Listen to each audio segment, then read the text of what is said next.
What's going on, my peoples? It's your boy, Mr. OBF, back one time for your mind. Welcome to the OBF, the network, people. Make sure you guys hit the like button, hit the subscribe button, hit the bell button, so you guys get the live streams when we go live, people. And if you can, donate to the channel. Go to OBF, the real Cash App, and donate to the channel, people. We highly appreciate anything you guys could donate to the channel. Need more information to subscribe and donate to the channels down there strolling below the screen, people. Make sure you guys hit the like button when you come in and out of the building, people. Make sure you guys share the video, man. Share the videos, man, and keep the movement pushing. All right.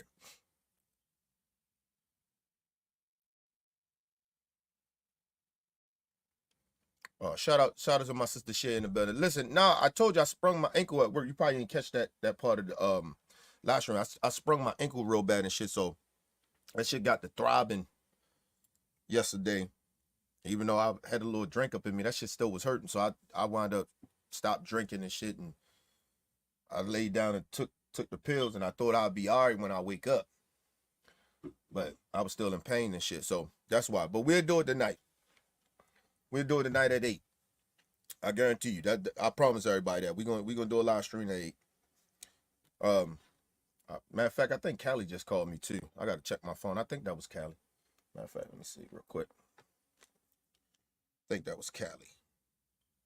Let's see. Yeah, that was Callie. Callie called me.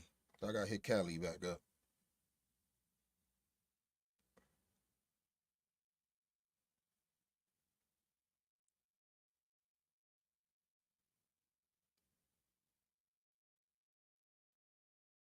I gotta call my damn job back.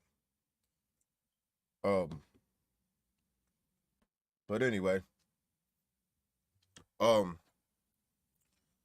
yeah.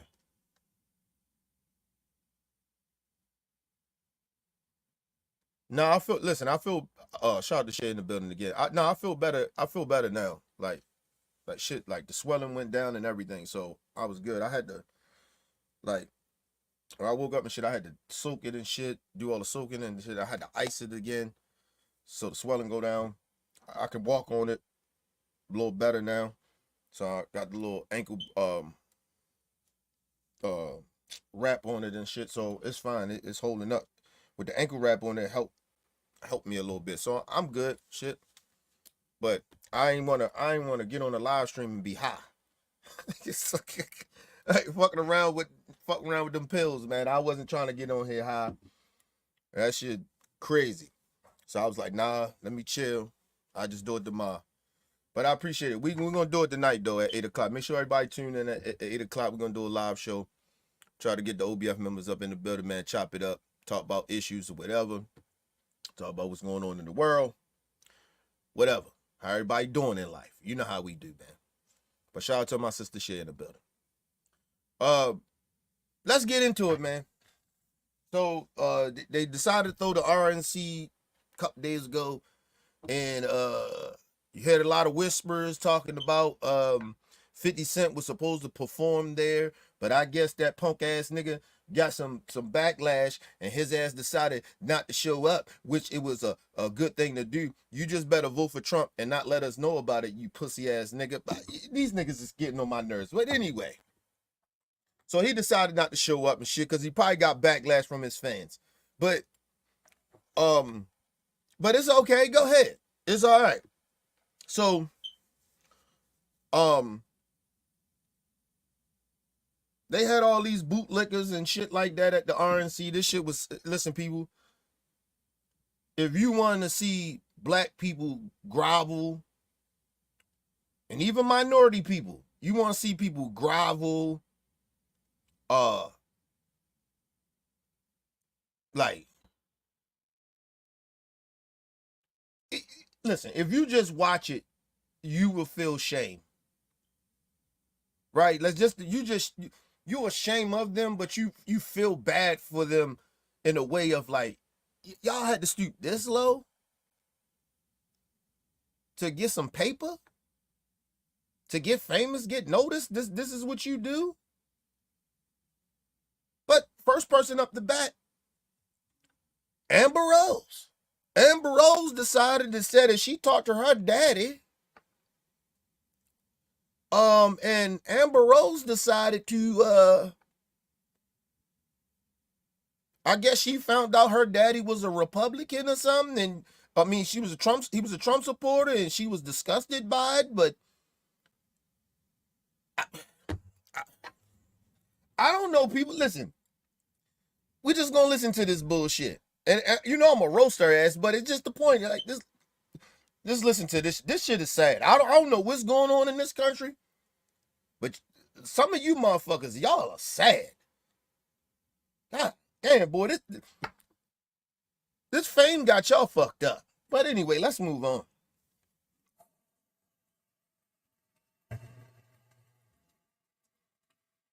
Please welcome Amber Rose from South Philadelphia.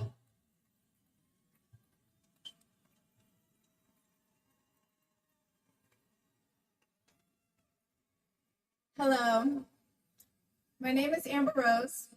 I'm a model and entrepreneur. Thank you.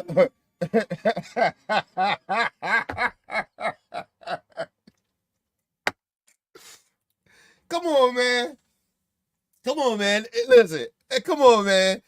Listen, people. She's starting off fucking me up, man. Come on. she said, hi, my name is Amber Rose. And I'm a model and an entrepreneur of what?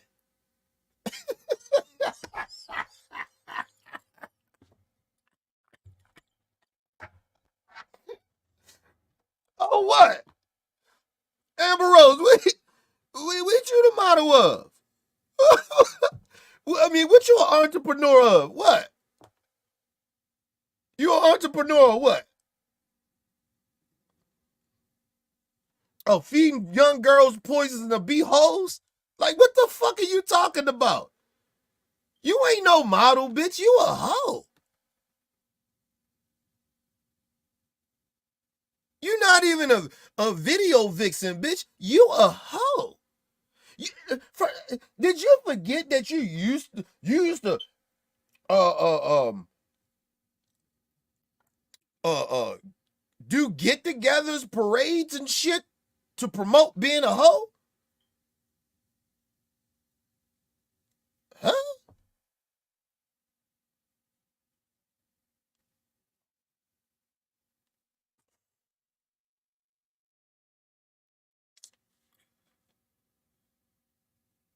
What? Come on, Amber Rose. Come on. You already fucking me up. Come on now. Let's move on, bro. I'm a model and an entrepreneur. Of what? Bitch, I don't see you modeling nothing. Every time I turn around and hear you or hear about you, you want some hoe shit. You dating some rapper or some famous dude. And that is what you are famous for. For hoeing out to famous dudes. Entrepreneur of what? Anybody heard of a clothing line or something? What she got? A barbershop or something? I mean, what the fuck is she an entrepreneur of? Okay, let's just move on, man. Let's move on, man. But most importantly, I'm a mother. My whole world revolves around providing for my children. Bitch, you first of all, you are a lie. But anyway, I feel sorry for them kids. I think she got 2 kids. She might got 1. I feel sorry for them kids. To know that their mama's a hoe. Your mama's only famous. Your mama's only, anybody even know her outside of regular folks. Even regular folks only really know her because she's a hoe.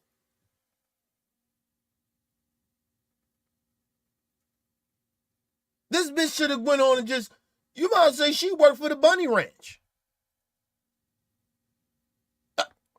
Let's move on, man.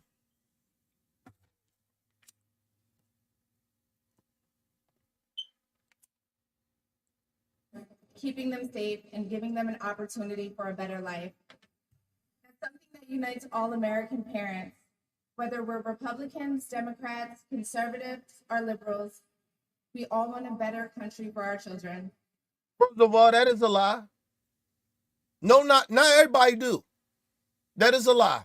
The Republican Party wants to control children and control people and turn their kids into blatant racists and bigots and homophobes. These are just facts. No, they don't. They want to turn their children into racists. I'm being dead serious. Hey, listen, man, listen. Amber Rose, please stop. You don't know nothing. You don't even know. You're reading off of a script too, bitch. So we know somebody wrote this for you. And it might have been your racist ass daddy. But anyway, let's move on.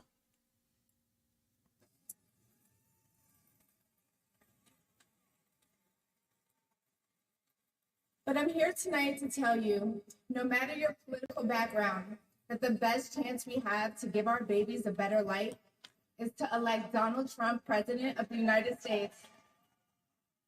Amber Rose, you are smoking crack. Cocaine is a hell of a drug. Bitch, are you crazy? This man put a policy in when he was president to, goddamn, net, is to separate children. What the fuck? To separate children away from their mothers and fathers, bitch. What are you talking about?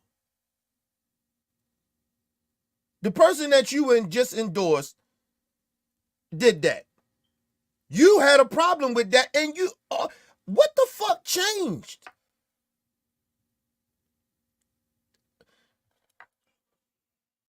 It's the bag, people. It gotta be the money. You remember on The Apprentice that song? Must be the money. It must be that. Because ain't no motherfucking way you go from knowing that, what that man did, to now our children have a better life if we elect Donald Trump.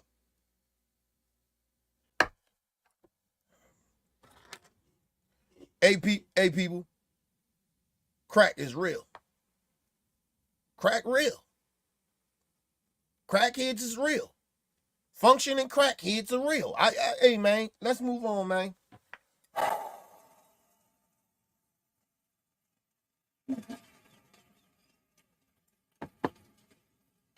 Now, you may be wondering why I'm up here telling you this. I'm no politician and I don't want to be, but I do care about the truth. And the truth is that the media has lied to us about Donald Trump.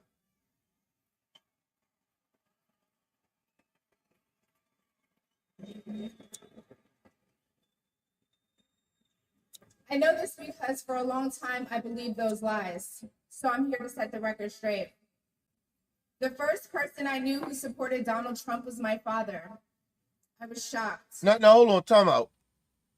She said she's gonna explain why it's the truth. Okay. This woman is sitting here get ready to tell us about a liar. A man that lied over 4,000 times or some shit like that. I mean, it probably 5,000 people for all the fuck we know. Listen, but you get ready to tell us the truth that the media lied about Donald Trump. Okay. And she bringing up her racist ass daddy. Okay, cool. Let's move on. My entire family is racially diverse. And I believe the left-wing propaganda that Donald Trump was a racist. Your family is racially diverse. So you're going to sit here and tell us that your family is racially diverse. With what? Because I'm about to bust your bubble in a minute. But anyway, your family is racially diverse. Okay, so now you're going to tell us how the media lied about Donald Trump. Okay, let's go back. Because we're going to break this shit down.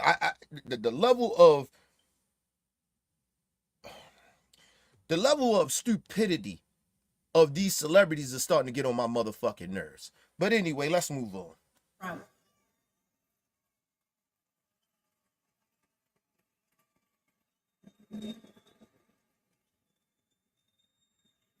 I know this because for a long time I believed those lies.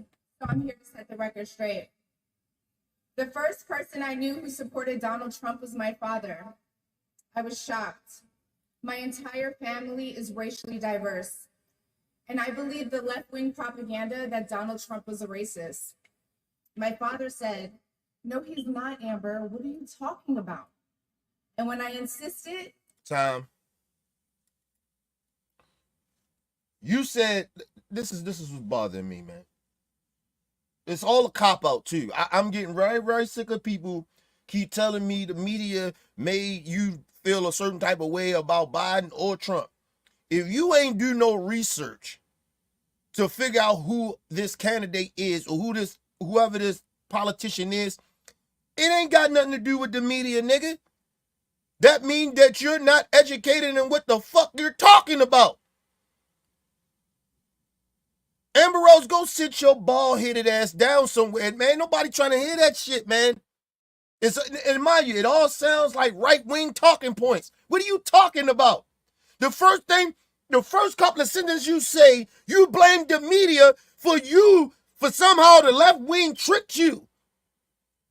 The left wing ain't tricked you, bitch.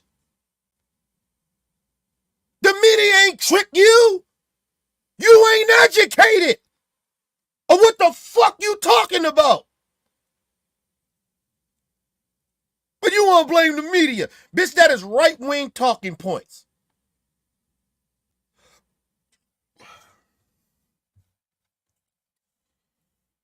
Let's move on, man.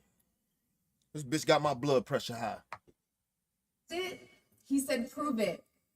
So to prove my father wrong, I did my research and looked into all things Donald Trump. People have to do their research. Okay. I watched all the rallies, and I started meeting so many of you, his red hat wearing supporters. I'm still with research. With research, Amber. You're a motherfucking lie. With research, bitch. Cause I can prove one thing. I can prove two things to tell you that Donald Trump is a goddamn racist, bitch. And there's plenty of more shit, but I'm only gonna give you two. Because I don't need to go that deep down, because I don't need to do all that type of research, which I already did on Trump, but I don't gotta break it down to you because you stupid. Because your stupid ass is there at the Republican conventions where they hate women, bitch. You about women power. They don't want women to have power, bitch. Yes, and I'm calling you out your name because you a hoe. And I don't respect hoes. No man or no decent woman respect hoes. So fuck you, bitch. But I give you two reasons of why Donald Trump, and I know you ain't researched or who the fuck that man is. Did you know, bitch, in the 80s, that him and his racist ass daddy wouldn't allow black people to buy apartments from them? Did you know that? Did you know that he got sued by the federal government, bitch, for racially not selling to, being racist to not selling to black folks and color folks? Huh, bitch? Let me ask you a question. Is that racist, bitch, or is not? Oh, I'm sorry. You ain't bright enough to even understand that because you at the RNC where the stupid people are. Okay? Now, number two, bitch, have you ever heard any party ever question a president-elect about his birth certificate?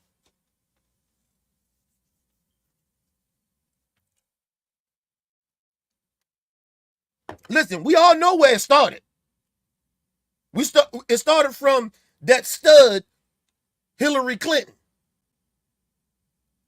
Well, I ain't gonna say her, but her campaign tried to bring it up, and she said no. Said that she should do that. to win a fucking election to be racist. That's how I know it's some racist motherfuckers on the left as well. That's why I'm not a fucking Democrat. But okay. You didn't hear nobody do that. You know who did do it? Donald Trump and his racist ass wife as well. And his sons and his daughters and all his supporters and all the right wing was okay with that shit. They didn't question if George Bush was from America. They didn't ask him for his goddamn paperwork. His papers. They didn't ask Bill Clinton, George Bush Sr., Ronald Reagan, Nixon, any of them motherfuckers. But the first black president, they asked, is he from America? That's basically what they said. Is he really from America? We ain't seen his birth certificate. Why? Because he black? Because I guarantee if he was white, you wouldn't ask him that. Why ain't nobody on the right wing ask where Donald Trump birth certificate is? We need to see your shit. Because we know your mama, she from another country. Nobody did that. They're the two reasons why he's racist, Amber Rose. If you would have researched it, you would have knew that this is why he a racist, and your daddy is a racist, and your daddy ain't shit. And now that you want to line up with racists, now bitch, you're a racist. How about that shit? Because I forgot. They tried to say that you was black. You made it very clear on a national platform. I am not black. Fine then, bitch. That's okay. We didn't want to claim you anyway. All you did was be a culture vulture and fuck around with all the black entertainers in the hip hop, suck all the dick and give out your pussy to get a bag. Nobody knew who the fuck you was, bitch. Nobody knew who the fuck you was. They say, who that bald-head bitch in Future video? That's all we knew. The hoe that was shaking her ass. Then the hoe turned around and date Kanye West. Lick his booty, stick things up his booty. Told all that man personal business. Just like a hoe. I don't give a fuck you stuck a finger up his booty or not. I don't care. But that's what hoes do. You wanted to be the new Kim Kardashian, bitch. Then you didn't go to a white dude, famous white dude, and have a baby by a famous white dude. You went to a nigga. So you don't want to claim black, but your son is a nigga. You ignorant bitch. You want to sit up on a motherfucking RNC platform and tell us Donald Trump ain't racist. You did research. What research, bitch? So, and still didn't explain what the research was that you looked up, that you told your punk ass daddy. But somehow, you at the RNC. See, shout out to Lord Jamal. This is why Lord Jamal say all you motherfucking minorities and white people ain't nothing but visitors to the black hip-hop culture. You are visitors. I don't give a fuck how good you are at the craft. I don't give a fuck. You're still a visitor, bitch. Watch your mouth. Watch how y'all trying to play us. And let me say this to 50 Cent. Fuck you, nigga, for you even to think that it's okay that you go to a Klan rally to perform Alejandro music to them Klan rally motherfuckers. Nigga, you are out your motherfucking mind, nigga. You are out your mind, nigga. A lot of you black celebrity rapper niggas, fuck you niggas, man.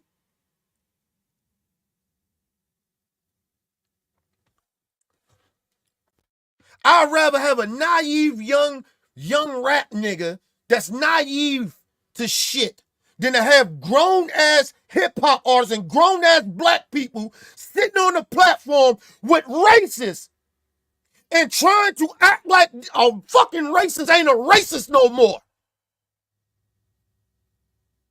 And the only reason any of you black celebrities even fucking with Trump or fucking with the Republican Party is because they gonna cut y'all more. They gonna make sure y'all they give y'all they gonna cut your taxes. I'm gonna give you tax cuts. That's the only reason. You greedy pieces of shit. But you about our people though. Bitch, any black celebrity that fuck with Trump, they are only there to fuck with him because he's talking about tax cuts. So I tell y'all this, if they take their ass over there, don't stream their music, don't go to their concerts, don't support none of that shit. They gonna sell us out like that. And then gonna tell us, oh, Trump ain't a racist.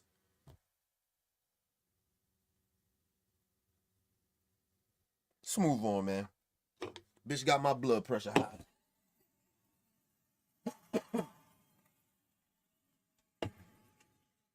I realize Donald Trump and his supporters don't care if you're black, white, gay, or straight. It's all love. Lies. You are a motherfucking lie, bitch.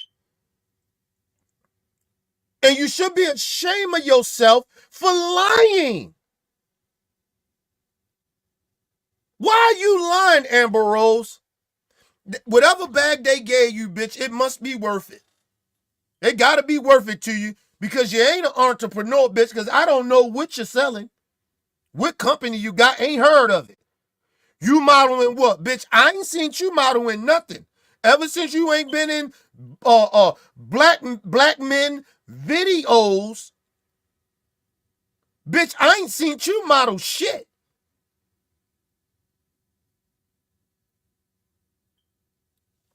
I guess Wiz Khalifa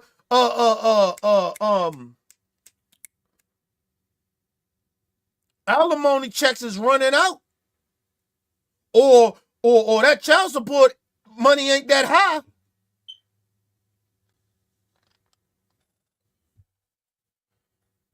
Fuck are you talking about, bitch?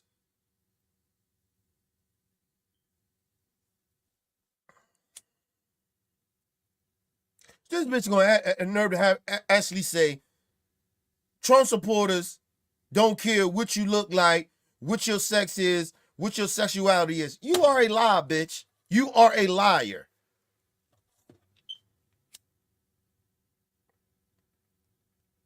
But Amber Rose, and to all the rest of you goofy ass celebrities and some of you stupid ass black people and minority people that want to go out and side with Trump and shit because it's the cool thing to do. I'm starting to think y'all just think it's cool to be fucking with racists. I guess. But go ahead and fuck around. Go ahead and fuck around and find out. Go ahead and fuck around and find out. I'm trying to get this goddamn neck getting on my nerves. Go ahead and fuck around and find out. Go ahead and let Trump and his Project 2025 Klan takeover of the country. Go ahead and fuck around and let them put that shit in. Go ahead and let them get in office. Go ahead. I don't want to hear none of you bitches crying.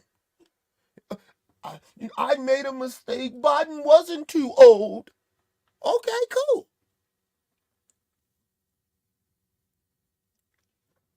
You remember when I told everybody,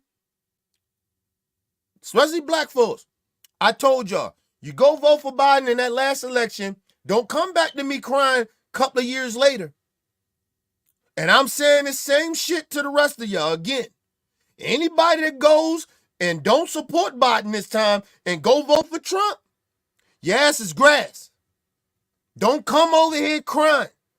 I don't want to hear none of you bitches on social media saying nothing. I don't want to hear shit. Keep your motherfucking comments and your thoughts and your fake outrage and your fake victimhood bullshit to yourself. Because I tried to tell you, this is the second time in a row that I'm trying to warn motherfuckers about the danger of certain fucking political people. I actually do this shit. I actually take time out of my motherfucking family time to do shit to educate people on this shit. But y'all, some of y'all want to sit here and listen to an Amber Rose. Okay, let's move on, man. Amber Rose listened to her crusty ass, racist ass daddy, and that's how she got converted to the Klan. Okay, bitch, let's move on.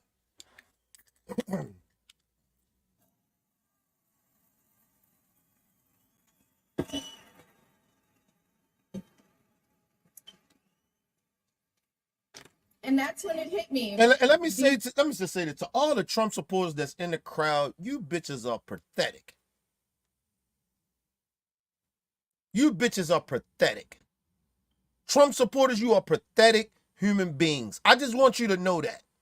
You think you're more superior than other people, but you are pathetic human beings.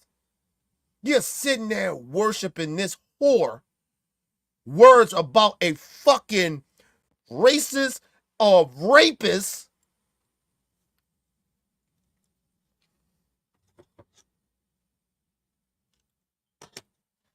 And you're sitting there getting up, clapping it. Woo, woo, woo, Hitler, white power. Fuck y'all, man.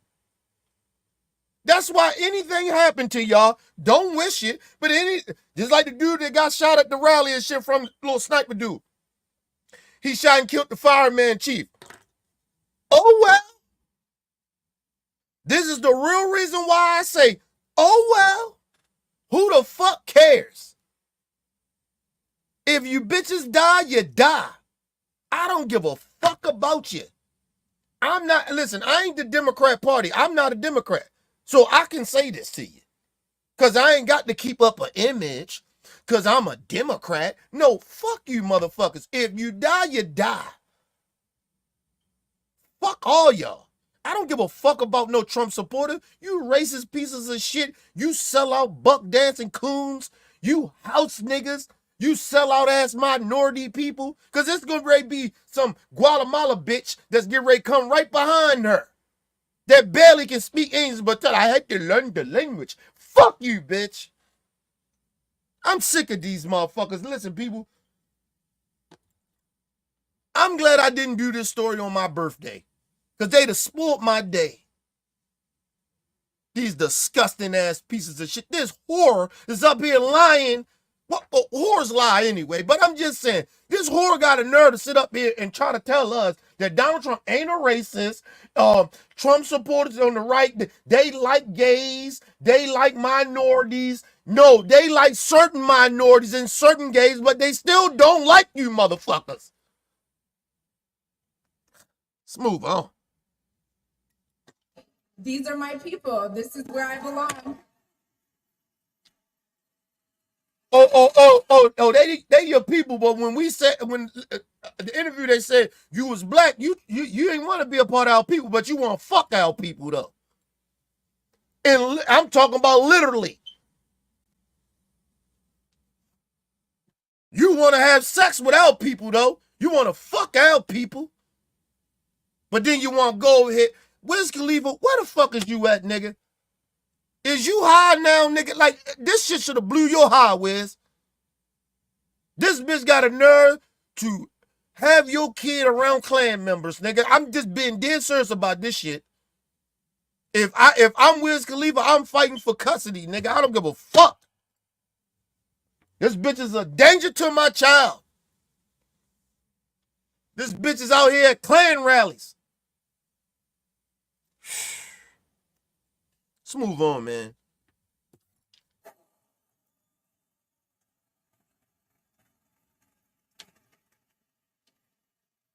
I let go of my fear of judgment, of being misunderstood, of getting attacked by the left, and I put the red hat on too. First of all, why are you fearing the left judgment? Did you give a fuck about when you was out there promoting being a hoe? You did a slut walk, bitch. I'm trying to understand. How you get bullied though from the left when you was like brazenly open of being a hoe? Bitch, you threw a parade for hoes and was proud of it. But you got insecure, got scared of the left, of judging it for Trump? Nah. Making no sense to me, people. Matter of fact, I'm sorry, my bad. Shout out to my brother Callie in the building. What up, Callie? I appreciate it, my brother. Make sure you tune in tonight, man, at 8 o'clock, man. I'm having everybody on. We're going to talk about a lot of this shit. Shout out to Shay. She said, shout out to Callie on that. Nah, nigga. I ain't believing that. Nothing you saying, I'm believing Amber Rose. Fuck out of here. Let's move on.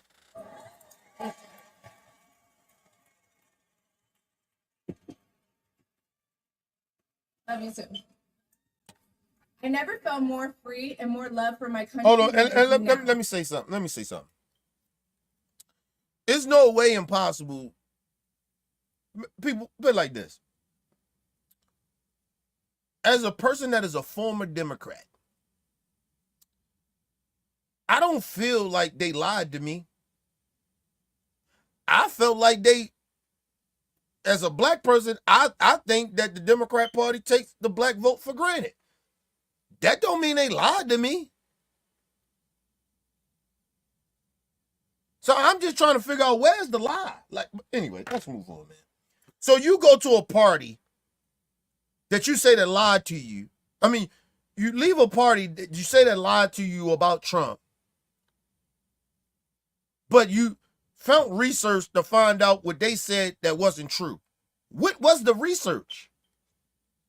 None of this shit is adding up, bitch. You getting a bag, bitch. We all know what's going on. You're a struggling hoe. I do now. I want to thank my father, who's in the audience tonight, for opening my eyes. He served over 20 years in the U.S. military. Thank you for your service, Dad. Hey, tell your father fuck him and fuck his service. His racist ass. Fuck him. Fuck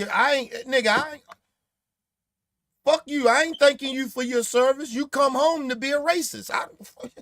You might have been a racist all your life. I don't know.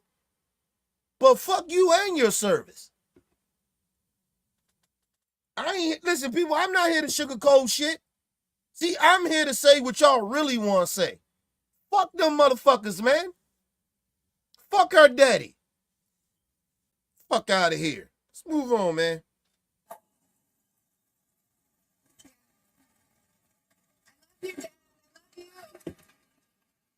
I love you so much. Thank you. I bet you do love a racist, bitch. When I met the president and Melania for the first time, he was kind and generous and funny as hell. Very funny. The first lady was gracious and smart with a smile that will brighten up any room. If you're watching this is all kiss ass. This is shit they probably told this whore to say.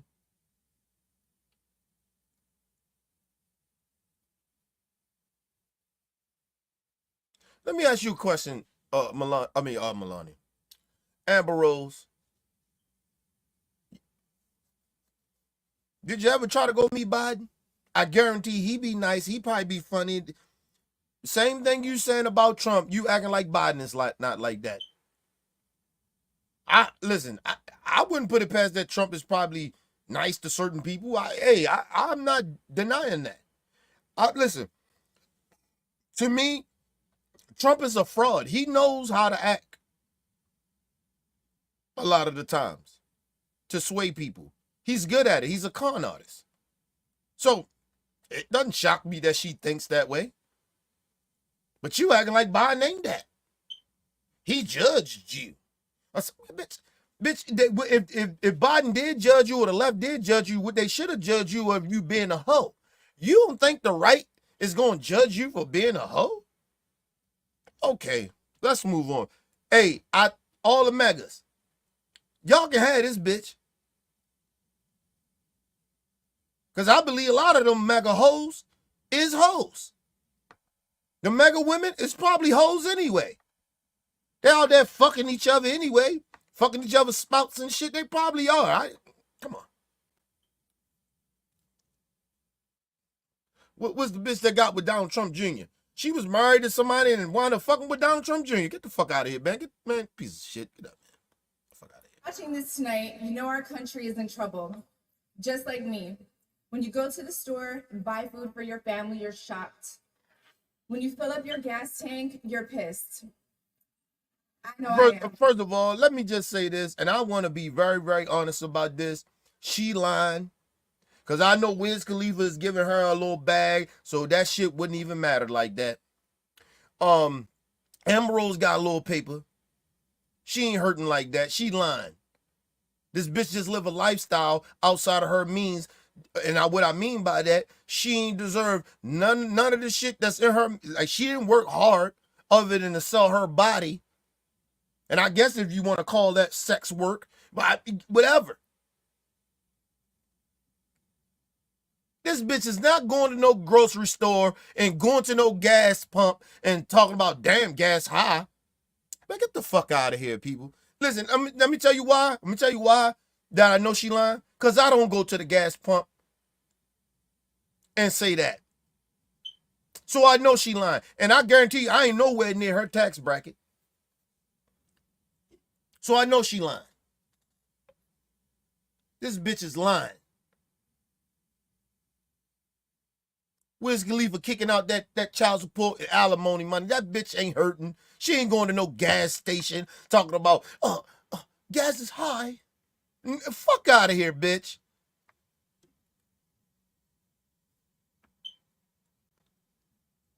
That's like any of them politicians talking that bullshit. Oh, I know the gas prices is high, yeah, because I go to the gas station. No, you don't, bitch. Half of these people do not even drive. These people these people have drivers. Okay? They don't drive. All right, man. Y'all believe that shit if y'all want, man. Let's move on, man. That's any of them rich motherfuckers. They like, if they, come on. I keep telling y'all, America is greedy. The 1%, the rich motherfuckers, they are greedy. And they live in a lifestyle that they can't contain. So if money is an issue for them, it's because they can't contain the lifestyle that they live. You shouldn't live outside your means. You know why I don't complain about buying food or buying gas? You know why? Because I don't live outside of my means. If you ain't poor or struggling, you shouldn't be complaining about a motherfucking thing. Going to the gas pump and getting food. Man, please, get the fuck out of here. Let's move on, man. People killing me, man. I know I am.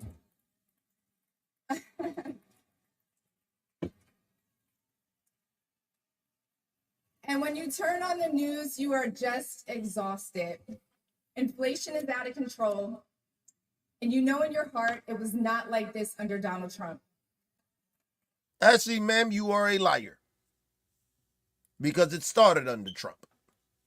So you're lying.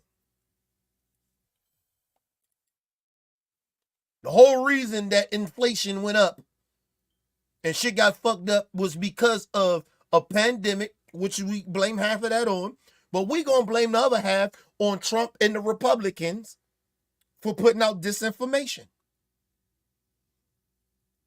So, you are a liar.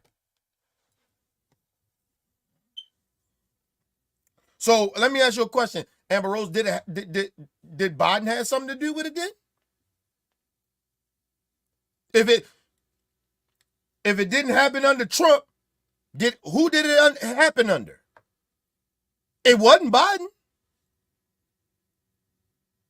You are not very bright.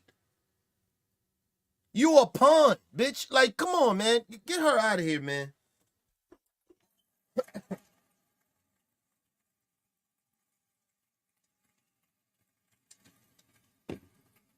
My message to you tonight comes from a humble place. The left told me to hate Trump, and even worse, to hate the other side. First of all, ma'am, you are a liar. You are a liar. And for you to use to be the see, this is where I know you being disingenuous. When you say the left made you hate Trump. Listen.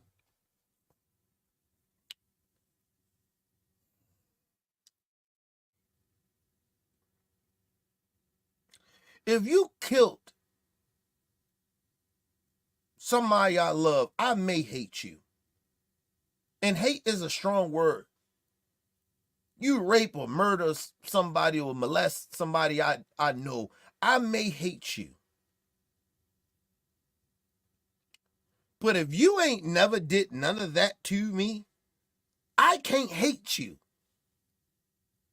So for her to be sitting there talking about, oh, the left made me hate Donald Trump. No, they didn't, bitch. No, they didn't. No, they didn't. I ain't never heard nobody come out on the left that's a politician that said we should hate Trump.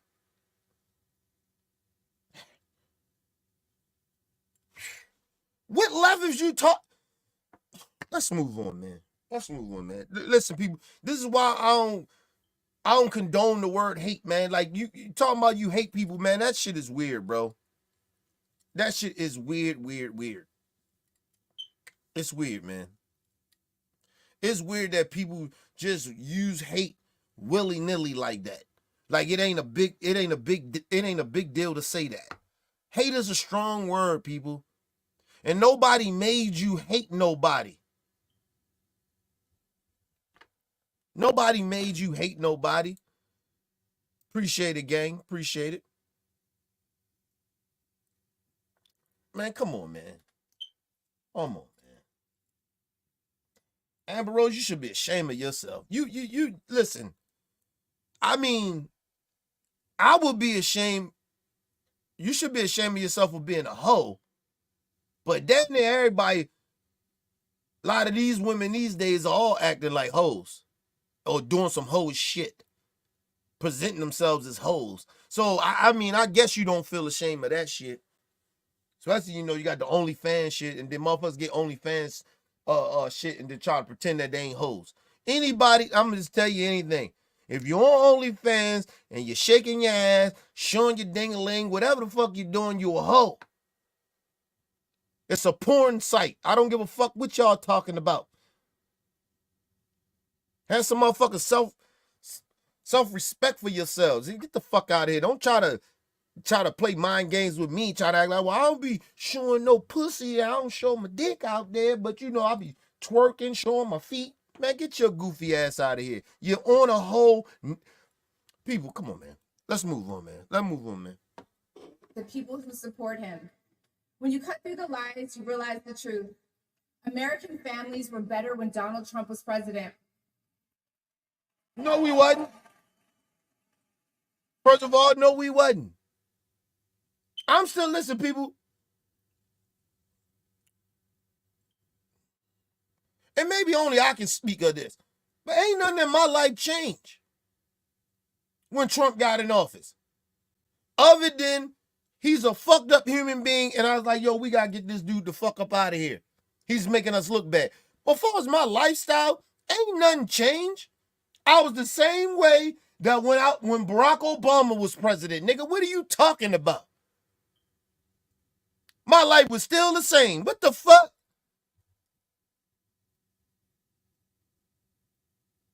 Because you know why? Because I don't try to live outside of my means. So everybody was out there buying. I'm not saying people don't supposed to progress and get shit. I'm not saying that. I'm saying, understand, when you get certain shit, understand, It is going to be obstacles in your life and problems that's going to happen that's going to fuck that bag up. And maybe you may lose something. Can you live without it for a time, for a long period of time? Can you go? You pose I always keep telling people, prepare for a struggle. You save money and you don't live outside of your means because you prepare for the worst. That's why you're supposed to save money or don't live outside your means. If you can go out and you can afford something and still can afford it when something go wrong, then okay, that's cool. A lot of these motherfuckers are bitching complaining about they lost shit because they bought some shit and they didn't prepare for when shit goes wrong. So now that a lot of people bitching and complaining, I lost this, I lost my business to this. Where the money was you saving, motherfucker? Or was you just out trying to stunt and try to show everybody you big timing? You got it like that. I bought this new car, I just bought this new house, bought this new $100,000 watch. People, every piece of jewelry I got on, I didn't buy right away, nigga. It took a minute.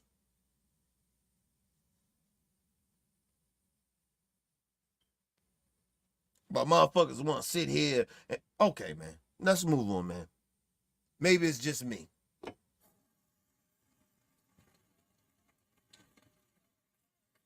We were safer, wealthier, and stronger. A vote for Donald Trump is a vote to put money back in our pockets and good food on our kids' plates. Yes. Or, as Trump would say, it's a vote to make America great again. Thank you so much. Yeah, bitch, somebody wrote that for you. Get your dumb ass out of there. You don't even sound, you first of all, I don't know who it was. Somebody said that, yeah, she looked confident when she was speaking because she was speaking directly in the camera. And I'm like, get the fuck out of here with that shit, man. You motherfuckers want to make this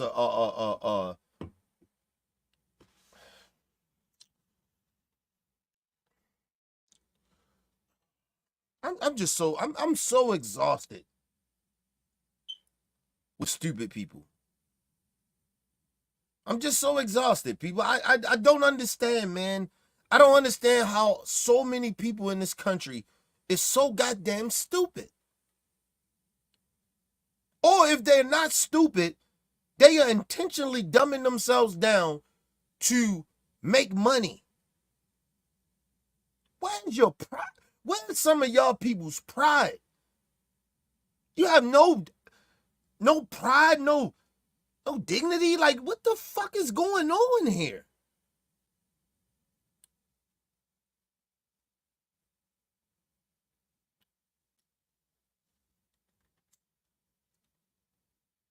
You can call me bougie, you can call me whatever you want to call. I don't fuck with stupid people. I don't have comments. I will cut your dumb ass off if you stupid, or I will stop talking to you if you are a stupid person. I'm not sitting here embracing your stupidity. You stupid. And some of these people are way too old to be stupid. Nigga, I come from the gut. I come from the bottom. And these motherfuckers that had degrees, had way more money and opportunities and advances in life, and they still wind up being stupid. I don't get it. I just don't understand the stupidity. That's why I always tell people, don't judge a book by its cover all the time, people.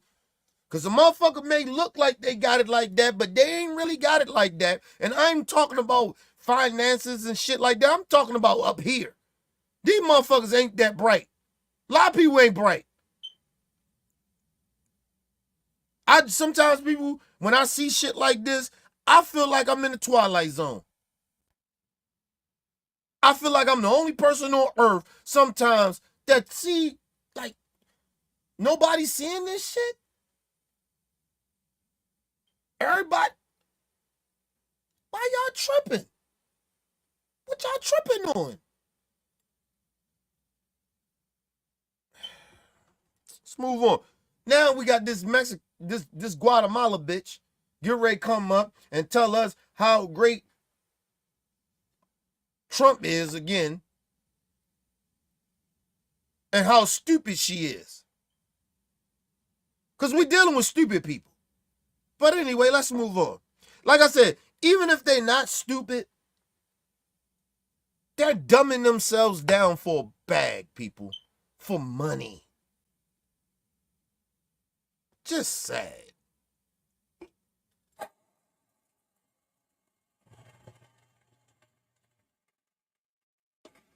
Please welcome Latino American Linda Olmos.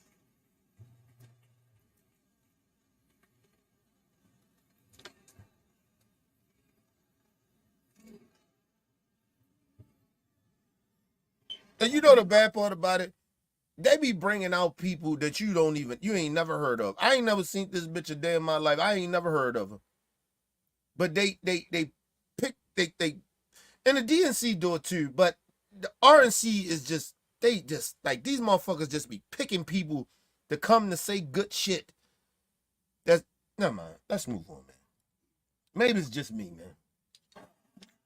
16 years ago, I left Nicaragua for a better life in a fabulous Las Vegas. First of all, bitch, you left Neguala, wherever the fuck you from, bitch. And no disrespect to those people there, all of y'all. Bitch, you should have stayed. We didn't need you. We didn't need you. You a coward. I am very, very sick of these immigrants coming over here and being cowards. A lot of y'all already cowards because you're running from your own people that's mistreating you. But then you come over here and side with racists. Some of you.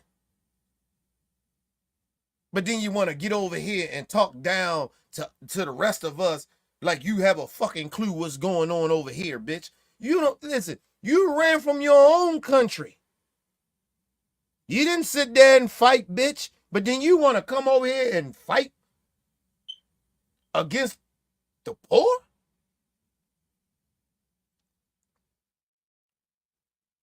The people that's not fortunate? And you act like you don't have a clue or how. I don't get it. I don't get it. But like I said, I told you, when you see minorities and you see black folks sit up here at the RNC with the racists, they're getting a bag. They're getting a bag, people. They're getting something out of it. I'm telling you that. No way impossible. No way impossible they ain't getting nothing out of it. No way. Listen, people, these people are paid actors. That's how I look at it at this point with these motherfuckers. They are paid actors. But let's move on. Las Vegas, Nevada. America welcomed me, and I embraced the values of hard work, learning the language, and respecting the laws. It's the American thing to do. First of all, lady, I don't know who paid you to say this, but okay. But you with a candidate that don't respect the law. You are with a party that don't respect the law. What are you talking about? Huh? That's the American way.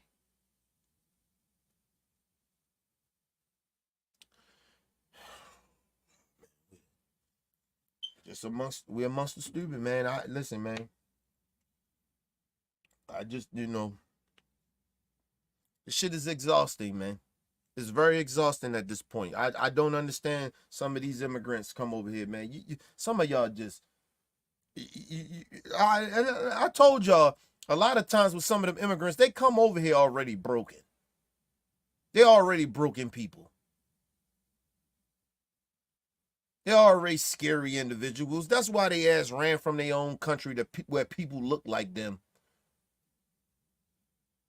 I'm not saying all. I said some. But this shit is a damn shame. It's embarrassing to see this shit.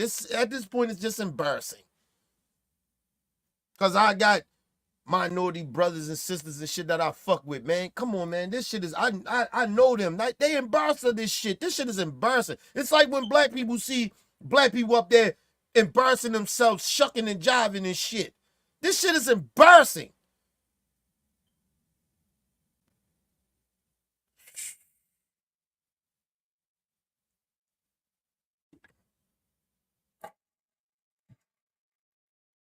In 2022, my 3 boys and I faced a devastating house fire.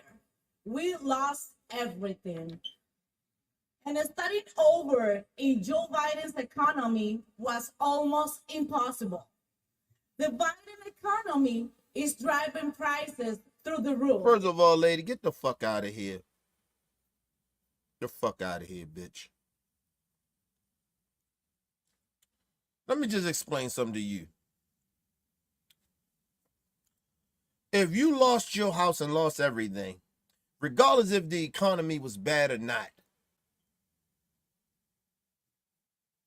like you trying to say, it still would be hard for you to get that shit back, bitch. What, are you stupid? People, have you ever lost everything in a fire? If you haven't, glad that you haven't. But I know people who have had that happen to them.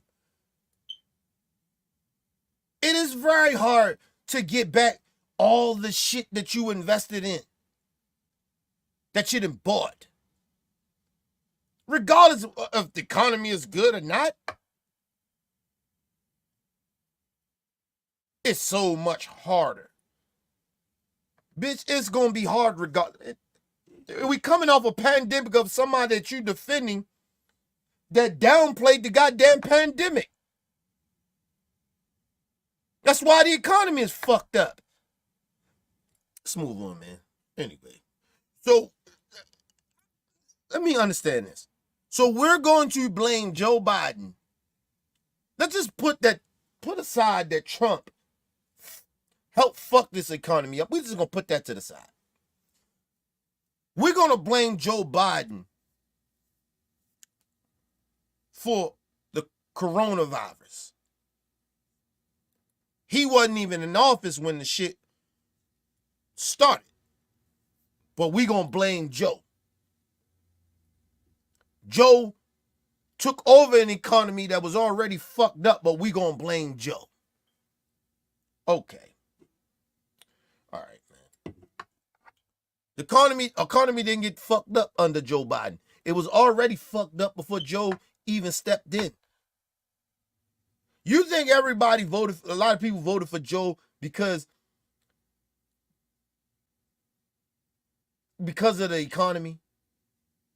A lot of people voted for Joe Biden because of some effect of Trump behavior. Now some of these same people are telling us he too old or the economy is bad, but you know why the economy was bad. You know even why it ain't where it's supposed to be, because of the motherfucker you blame for the economy being fucked up. And how you going to blame fucking that? I'm gonna kill motherfucker. How you gonna blame a dude that took over the economy in the middle of a fucking pandemic and still be like, shit should have been fixed by now? Who told you that? The Republicans? The same Republicans that sat there and downplayed the fucking coronavirus that fucked the economy up. Yeah. All right, man. We're amongst the stupid. We are amongst the goddamn stupid. But they keep telling us that they know what's going on. They research. Research what?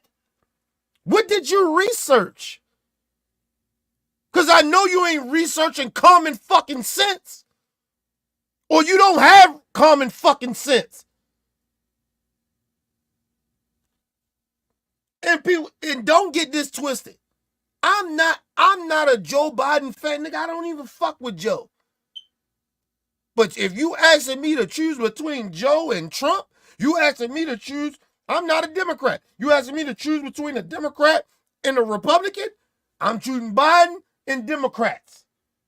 I'm not choosing a racist party. I don't know why y'all can't understand. Some of y'all can't understand that. If this election is not even really that complicated for who you gonna vote for. I don't even know why we keep having these dumbass discussions.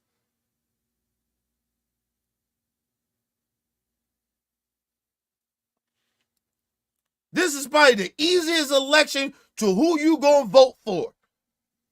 But everybody wants to say, it's complicated. It's not.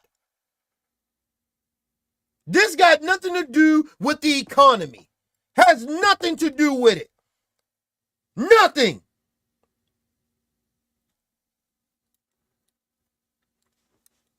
Talking about prices high. So Trump gonna come in there and the prices gonna go down. Y'all stupid as a motherfucker. If you really genuinely believe that, do you understand when that man gets in that motherfucker, the economy is gonna stay the same? Whatever you plan, forget. It may go down a little tad bit. But that's because he's gonna pass tax cuts for the rich. And probably raise your taxes. You idiot motherfucker. Let's move on. Let's move on. Let's move on. We're amongst the stupid. The rule. Rent, gas, groceries, everything. As a life insurance worker, I see the struggle of people trying to save for their future while barely managing their basic needs. I'm living that same struggle every day. So Donald Trump is going to come in there and make your life way much better. He was in there for 4 years. Was you better? How was you better off?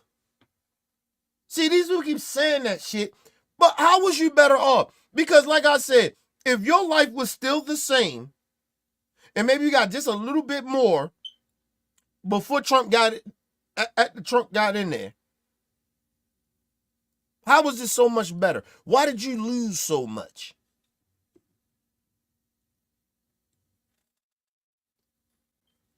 See, these are the questions that people need to ask. Your life couldn't have been that much better if a pandemic happened and Biden got in there and made you lose all this shit. Because you're trying to blame Biden for everything, which we know that ain't true. It's a lie. But even from the pandemic, if you were so better off when Trump was in there and the pandemic happened under him, prices, only reason they went up like that, because especially gas, is because nobody was driving. So when motherfuckers finally got back out in the world, shit went up. The companies had to make up for what the fuck they lost through the pandemic. Even though they still got bailouts from our fucking government. Our money.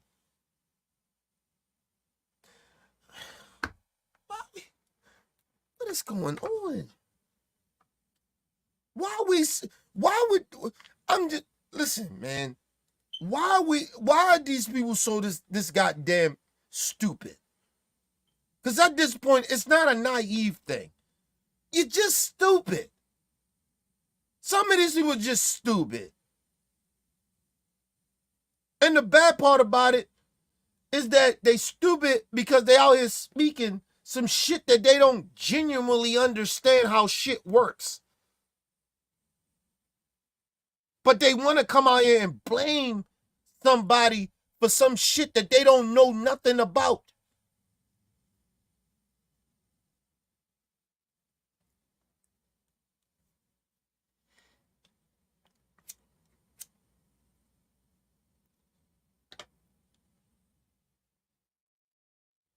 That's like when I'm at the job, right? Imagine when motherfuckers get traffic violations and we go like we get way too many of them, right? We get our own personal bonus, right? That's our personal shit, right? But that's on us. But as a collective group, we get another bonus, right? If we don't get traffic violations and shit like that, right? So if I don't know why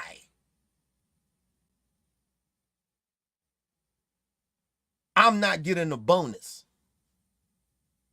but I'm blaming the company that I work for or why I'm not getting a bonus, but I don't know why.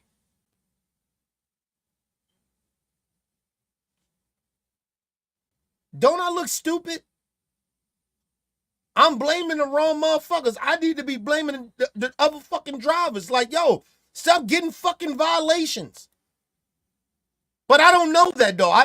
I'm just wondering, I'm not getting my bonuses anymore. So I'm blaming the company. Man, y'all ain't giving me my bonuses, man. But if I don't know nothing about why I'm not getting the fucking bonus and the reason why, then I don't know shit. I'm out there just blaming motherfuckers, blaming the company for some shit that I know nothing about. How's that fair? How that make any fucking sense? How that makes me right?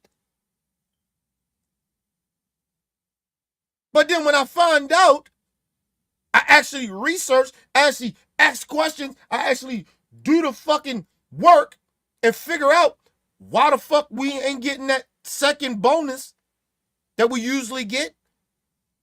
And when I find out about it, I'm like, oh, it ain't really their fault.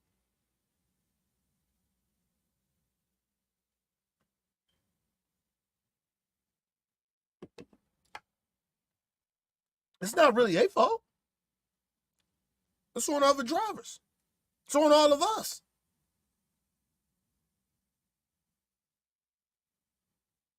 This is what I'm saying about voters. A lot of voters. You can't bitch and complain about something when you don't know nothing. You don't know the reason why shit happens, but you sitting out there blaming somebody. You know nothing. You don't know a motherfucking thing, but you out there, oh, let's blame him. Let's blame this part. If you don't know who to blame, how the fuck are you going to blame somebody? You don't know why you blaming them. You just listen to people blaming people. And they don't know either. You listen to other stupid motherfuckers that don't know nothing. Or they do know it and they're lying to you. So at the end of the day, who's the fool? Is it the motherfuckers that's lying to you or or you that believed in the motherfuckers that's lying to you?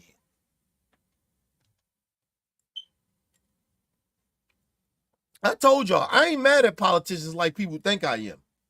I'm mad at voters. They ain't educating themselves. They believe in, a lot of voters believe in anything. And that's what's fucking up their judgment. That's why shit continue to keep constantly happening in their life and everybody else's life. Until you give a fuck about others, regardless of what your status is, then we gonna always have this problem. When you are selfish, this is just happening to me, but I know some other people that is happening to. Well, there's other people that it ain't happening to. And why is that? Do you know why? No, you don't. Because you're stupid. And you ain't educated. Let's move on, man. And you selfish as fuck. Life is too hard right now. One of my sons works 3 jobs, and the other holds down 2. And let me just say this. Trump looks stupid. With that thing on his head, he looks stupid. They try to do some type of trend. People at his right. This is how you know they stupid. Trump's work.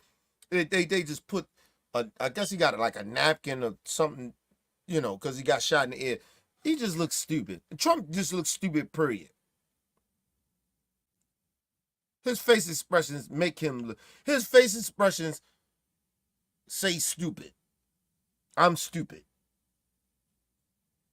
It's like when people a lot of times see me, they be thinking I'm mad about something. Right? I ain't mad about nothing, but I just look mad. When Trump, his face expressions says that he's stupid. It makes him look stupid. He just look a certain type. He just looks stupid. Anyway, let's move on. That makes 6 jobs for 3 people just to survive in Biden's economy.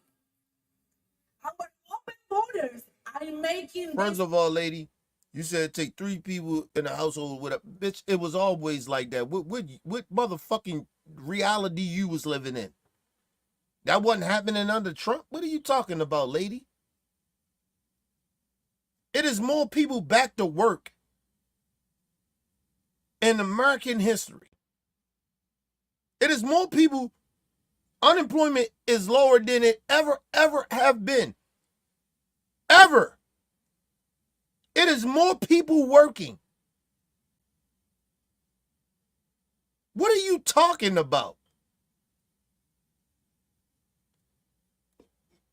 Bitch, listen, we don't live in a decade economy or a decade before that or 40, 30 years of economy. The economy is different.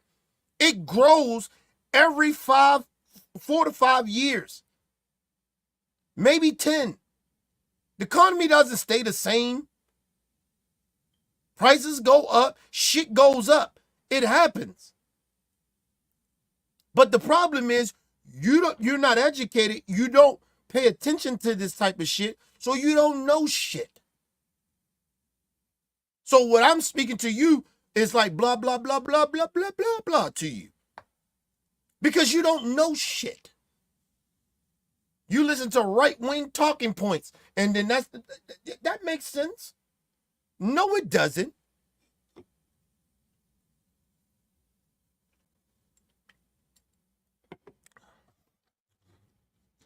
People, I have said this before. I am so embarrassed of being an American. I'm so embarrassed. I'm embarrassed. This country, a lot of the people in this country embarrass me. America, we are embarrassing. America don't even build your confidence up to feel like America no more. It's just stupid. A lot of stupid people moving around amongst us. We used to shun stupid people. Go get some education. Go educate yourself. We just invite the stupid motherfuckers. Come on, say what you know, it's your freedom of speech. Go ahead, say what you got to say. No. You don't let stupid people talk. Stupid people make you look bad. It's like having somebody that you know that ain't really like that speaking tough. Like, go ahead, man. You I know you ain't tough, but nigga, speak that shit. And then motherfuckers find out that that motherfucker ain't like that. That look bad on you.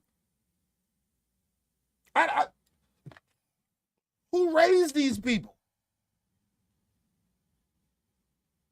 Who raised these people? A lot of these people in America, who raised them? Where they do that at? In America? This is what we producing? Stupid people? A lot of stupid people. It's a lot of stupid people. It ain't just some. It's a lot of stupid people in America.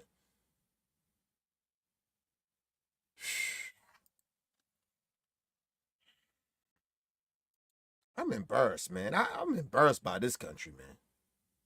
I'm so embarrassed. This shit is just saddening, man. It pisses me off, but it saddens me, man. Let's go to a quick commercial break, people. We'll be right back.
All right, people, we back from quick commercial break. Make sure you guys hit the like button, hit the subscribe button, hit the bell button so you guys get the live streams when we go live, people.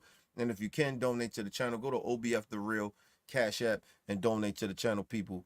We highly appreciate it. Hey, people, it's my birthday, man. Well, day after my birthday, and I ain't do the shit I'm doing yesterday because I told you my ankle was fucked up. But hey, man, donate to the channel, man. It's my birthday.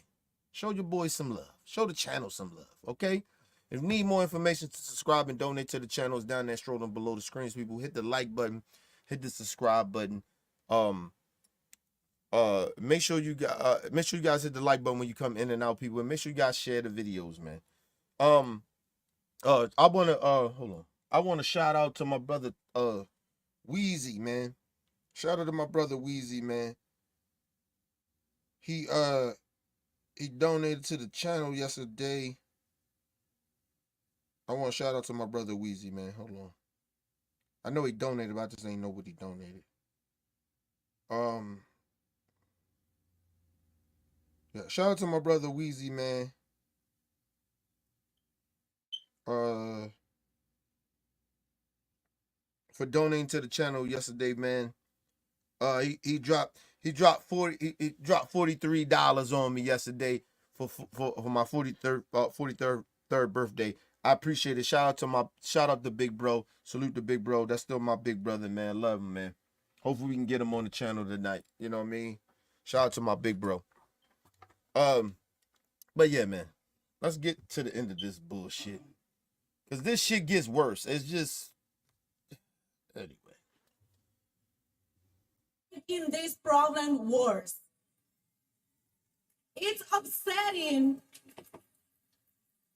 It's upsetting to see millions of dollars being sent to help immigrants who came here illegally, while hardworking families who did it the right way are left struggling. Ma'am, you are a liar.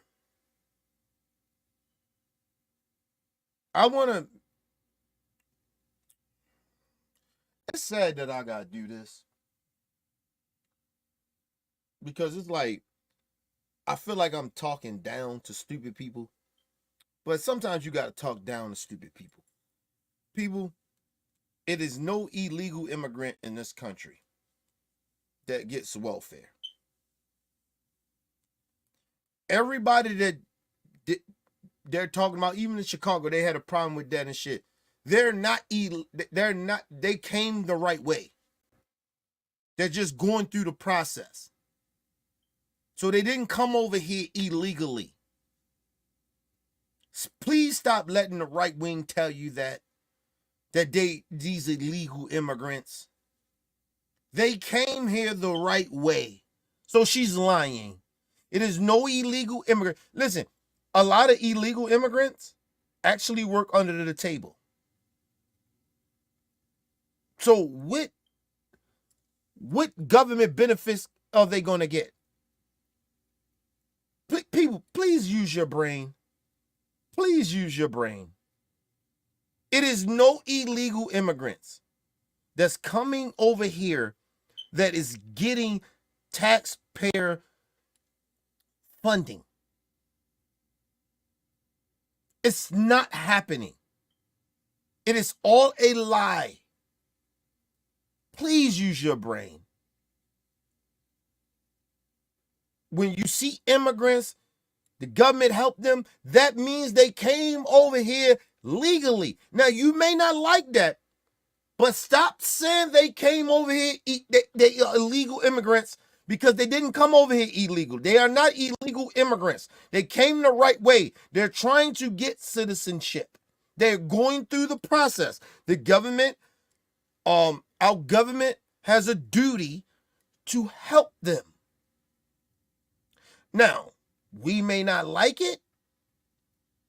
That's another conversation. But please stop allowing Republicans or even some fake or motherfuckers that say they Democrats say that bullshit. Nobody's over here illegally getting taxpayer funding money. That is not happening. No illegal immigrant. Not one. It's not one.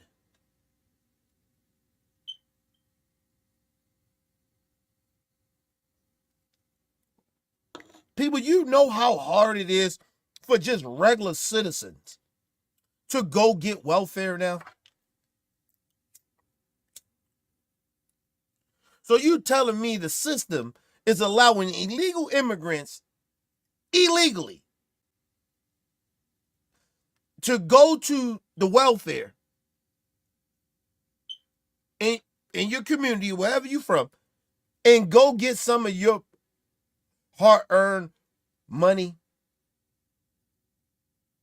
taxpayer money? Are you serious? Come on, people.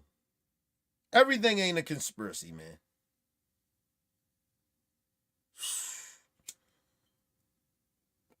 What are we doing? What are we doing here in America, man? We just believe in shit that don't even make any sense. People, this is factual. This ain't no shit I made up out my ass because somehow I'm this undercover leftist. I don't even fuck with the Democrat Party like that. It's not happening. Just like they lie and say that people are just all of a sudden deciding after a certain weeks of women being pregnant, they just all of a sudden decide, I don't want to have this baby, let's kill the baby. That's not happening. Please, come on, man. Use common sense, man. God damn it. It's one thing you don't believe in abortions. That's fine. I get that. But stop allowing these people to lie to you and say people are having abortions because they don't want kids after a certain time period. That's the legally status. Come on, stop it. It's not true. After so many weeks, you can't. Come on.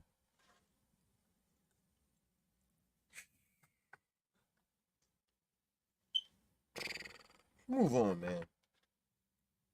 Problem.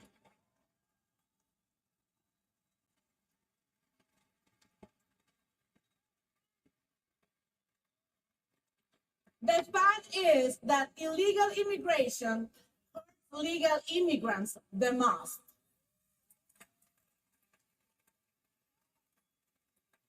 The Biden system is backwards and broken.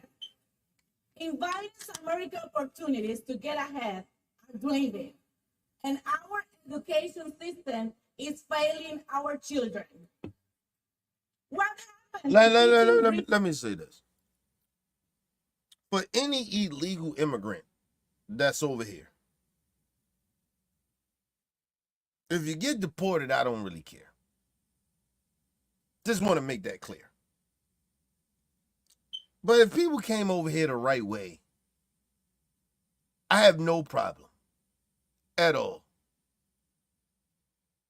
If you are illegal over here, send their ass back. You didn't come over the right. I don't care. Listen.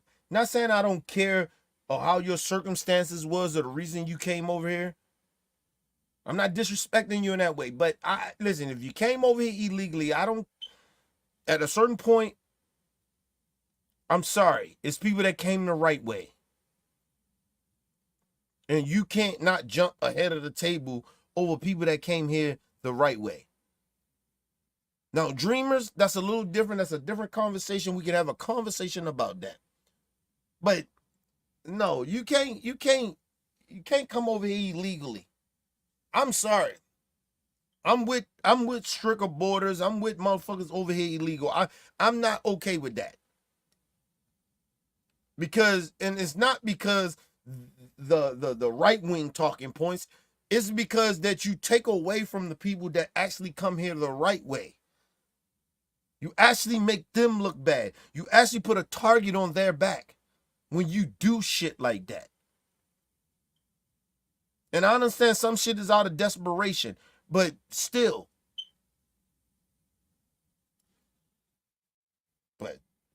Yeah. I just wanted to get that out there because people might be thinking I'm okay with illegals coming over. No, I'm not. I'm not okay with illegal people coming over this country. Just like I would understand if another country be have a problem with it if I came over there illegally and stayed. The fuck? I ain't come the right way. What I'm gonna be upset about? Why I'm gonna be acting like, oh, England is mad at me. Africa is mad at me. Yeah, I mean, Europe, India, they mad at me. Afghanistan, they mad at me. Fuck, I'm gonna be mad at y'all for. I came over illegally. I knew I came over illegal. I was wrong. Fuck, I'm gonna be mad at y'all for.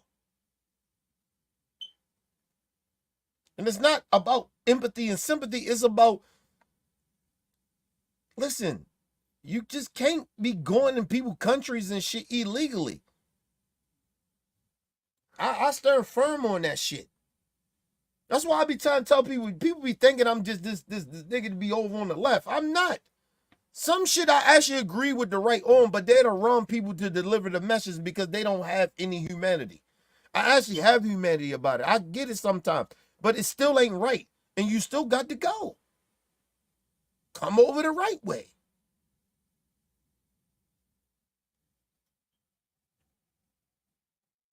Go through our system. We ain't the only democracy country. So you can go to others if you get denied. And I get it. I understand it. People be trying to act like I don't. Man, come on, man. Like, please stop. Teaching reading, writing, and math.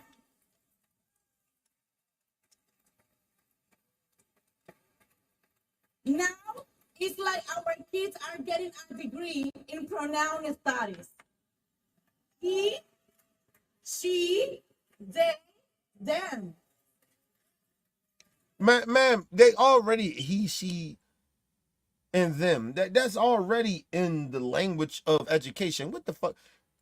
I get it. But mind you, I want to go back. Amber Rose said that they accept everybody in that party. This bitch just showed you that they don't. I don't give a fuck. Listen, people. I don't care about people pronouns. I don't give a fuck about that shit. That shit is irrelevant to me.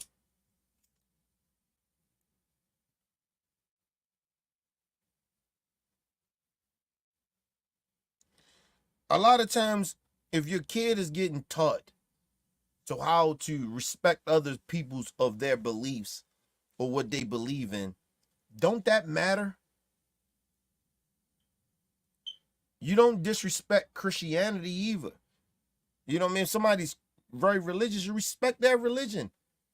I have no problem if they taught that in school, but I think they do that anyway with everything. I just think that we're going at this shit the wrong way. Respect people that's Christian, but the Christians got to respect the people that don't live their lifestyle. That's the issue. I don't think gay people got a problem with Christian people or religious folks. Or people that's on the left got a problem with religious folks. It's not that. A lot of people on the left is very religious. We're just more open-minded when it comes to the gay community. That's it. And I'm not a leftist, but I'm just saying I'm more open to it. It's not affecting me. It's not affecting my kid. If it teaches my kid to respect others that's different from you, I'm okay with that. Now, if it was a child molester or some shit like that, then yeah.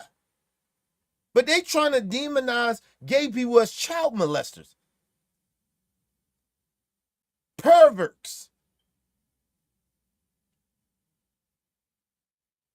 Nah, man. This is where we are.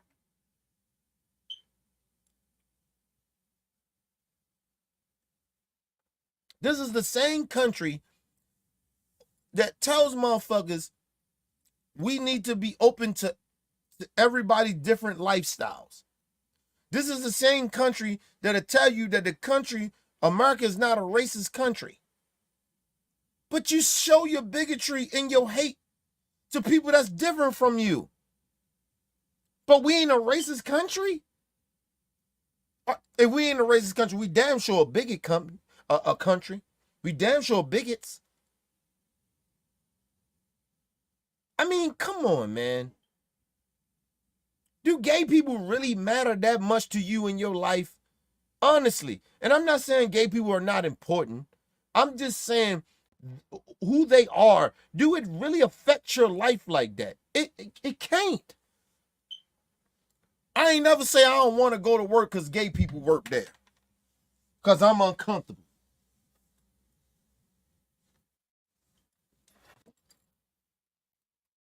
I ain't never did that. But I'll tell you one motherfucking thing. I know I ain't want to go to work because it's some racist motherfucker was there. Because the reason I ain't want to go to work is I ain't want to have to fuck them up. Not scared. But I ain't never said I don't want to go to work because of this gay person. Listen, I don't know if I told y'all this story. I was at work and shit, and a guy, I don't know a lot of the times with some of the gay folks or the transgenders and shit. I don't know if they trying to transition over, or they just flamboyant gay, right? So, especially for the males, right? And it was a gay person, whatever, right? And he's the or she, whatever. But this person was the, I guess, like the building manager or some shit like that. And I never stay parked at like when we come out and we load our trucks or whatever, and I come out and I always stop at my car in the parking lot, right? But they said, don't park in the parking lot. They said don't park in front of the building, like in the front entrance, but you can park down. So I'm assuming that was the rules. So this motherfucker decided to power trip or whatever he was on, or she, whatever you want to call herself, she or he. It doesn't matter to me. I don't give a fuck. I got a problem with the actions. I ain't give a fuck about him being the person being gay or whatever. I got a problem with his actions. He was taking his fucking job too serious.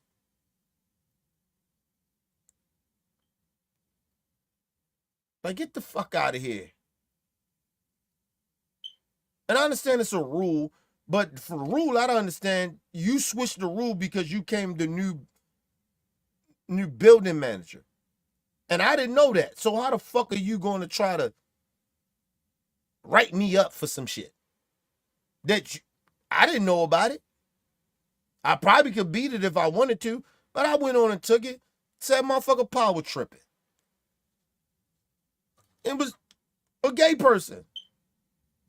I did not want to go to work. I do not want to talk to this motherfucker because he gay. I don't want to talk to this motherfucker, and I don't like this motherfucker because he power tripping. It could have been anybody. It could have been an Hispanic. It could have been a black person. It could have been a white person. It doesn't matter to me. You power tripping like that, fuck out of here with that shit. You give a fuck if you gay or not. See how easy that is? It didn't matter what the fuck this gay person was. Did I acknowledge that do I acknowledge that this person was gay and was transgender or maybe whatever? I don't know for sure. Because I don't know this motherfucker like that. But it didn't matter. It didn't have nothing to do with the motherfucker being gay.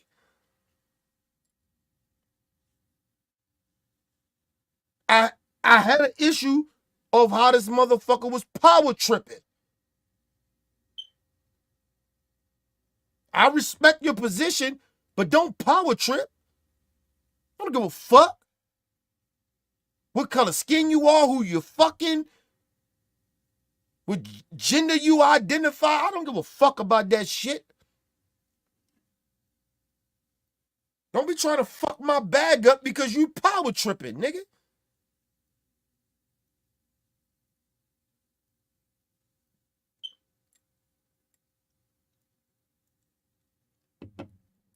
But I guarantee you, if it was somebody, and I did say this shit. I said this shit because I didn't know for sure. I said that he, she, because I didn't know what the fuck. It was he a man trying to transition into a woman, or a woman transition into a man. That's how crazy it was. Like, I didn't know. So I said that he, she. That's the only thing I can say. Who the fuck this person was. I was so angry. And it wasn't even about the gayness, because I didn't even bring that up till after. I was like, I don't know what the fuck. I don't know who this person is, but then my boss told me whatever. My business, I mean my not my boss, but my manager and shit telling me and shit. It's like, yeah, he was tripping. I didn't even know he was a he or she. It didn't really matter to me, because I just said I don't know what the fuck he was. So I kind of ticked off. I was like, he, she, whatever. I don't know, because I didn't want to be disrespectful. Right? So that's the only reason I say he, she, because I don't know what the fuck. You know what I mean? Because you never know with transgenders and shit. You don't know if it's a woman transition over to being a man. You don't know if it's a man transition over to being a woman. You just don't know sometimes. So I wasn't trying to be disrespectful to the transgenders about calling the dude a he, she, but I didn't know, and I didn't want to disrespect them or disrespect whoever it was, right? But I was like, motherfucker, power tripping.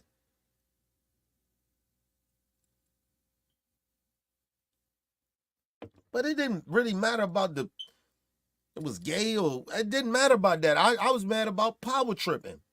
I didn't give a fuck who it could have been. I probably would have said if it was a white dude or some shit like that. Like, man, you know the white dude earlier? Because I see color, nigga. I don't pretend I don't see shit.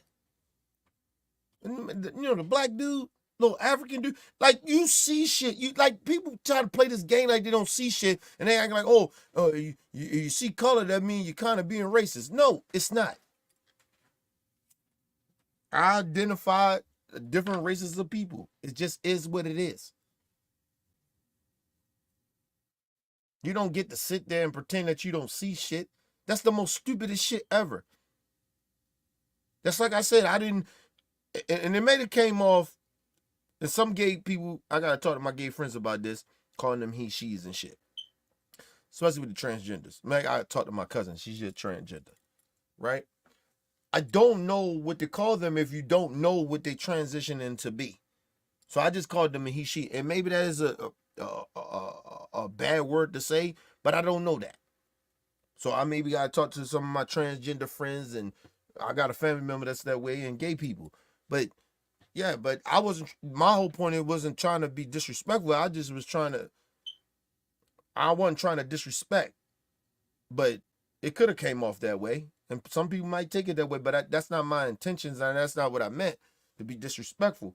But yeah, man, it had nothing to do with it. Because if it could have been a black dude, I'm like, the fucking black dude, man, you see the dude, man, power tripping and shit.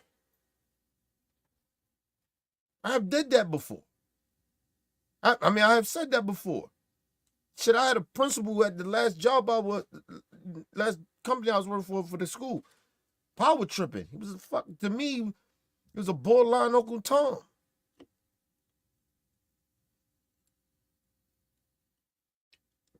Never liked him. Just personally, I just didn't like him. Black dude, I never liked him. Had nothing to do because he was black. I just didn't like him. But I can't sit there and not act like he ain't black.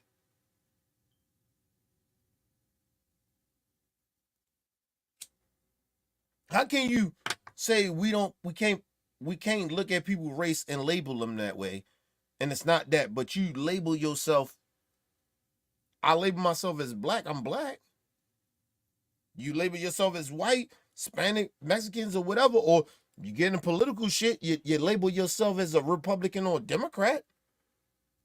So all of a sudden, I just forget what you are. Especially if I see you Because I don't know if you're a liberal or a Democrat.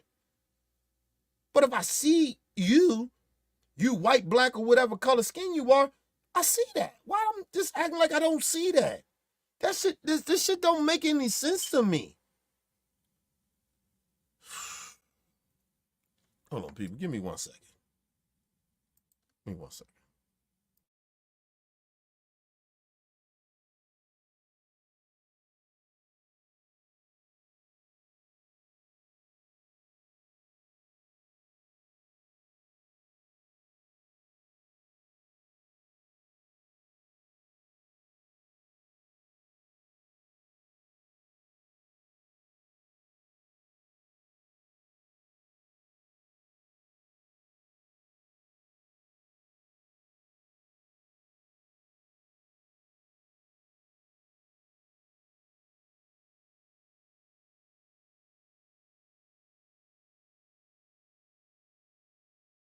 All right, people, I'm back.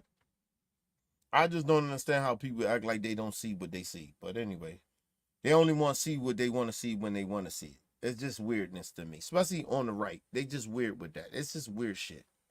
Let's move on. I expect my son to come home with a diploma in advanced day fan theory.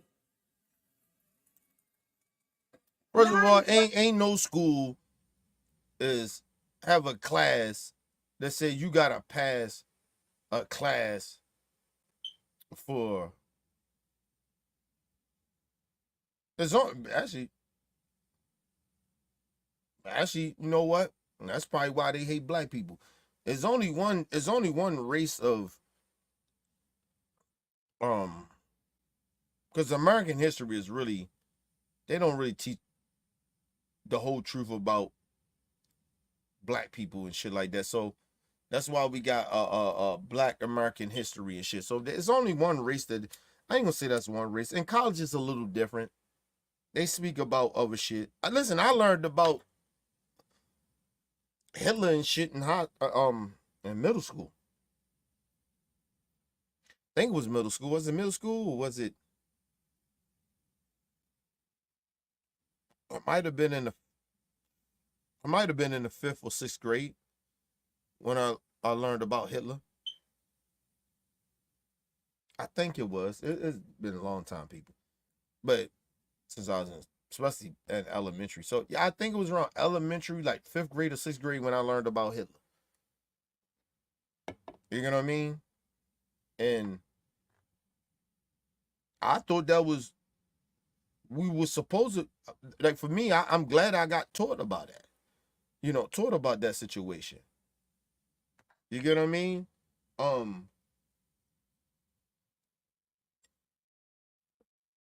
Even when I learned about certain parts, they can give you everything about American history, social studies and shit about slavery. Of course they didn't, but they never made it seem to me that slavery was okay. Or even as a black person, of course I felt bad about it,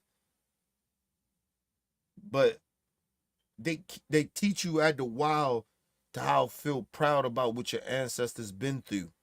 So like it's just different from me. I don't understand where we are right now. I genuinely don't. I just don't understand, like, and I don't think it's the kids. I think it's the grown ass adults that are racist and bigoted, that they don't want their kids to know about their own history. Like you think that we feel good about when they talk about slavery, black people feel good about that? We don't feel good about that. We are uncomfortable too. We in pain a lot of times to know that we have black people, our ancestors, that been through that. So it's not like we don't feel any better than you may even feel. We probably even feel even worse. I just don't understand. Let's move on, man. Completely different under President Trump. We prosper.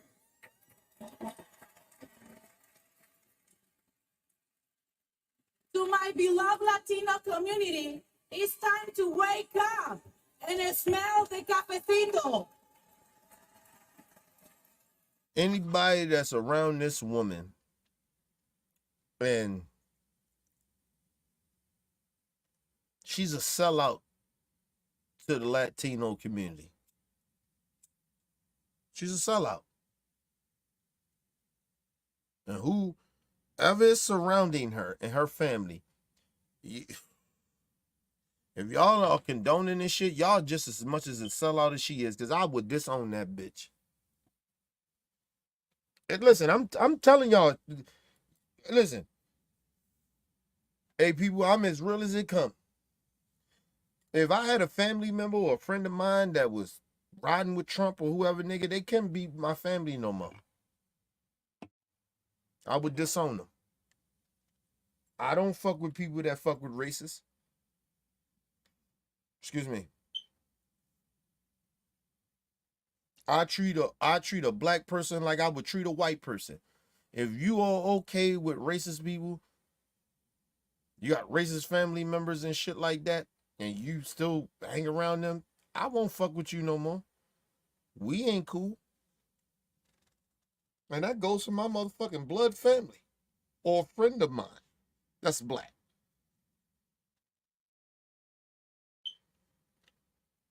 I don't understand why people don't understand that. That's not really hard to comprehend. Because you don't know that you are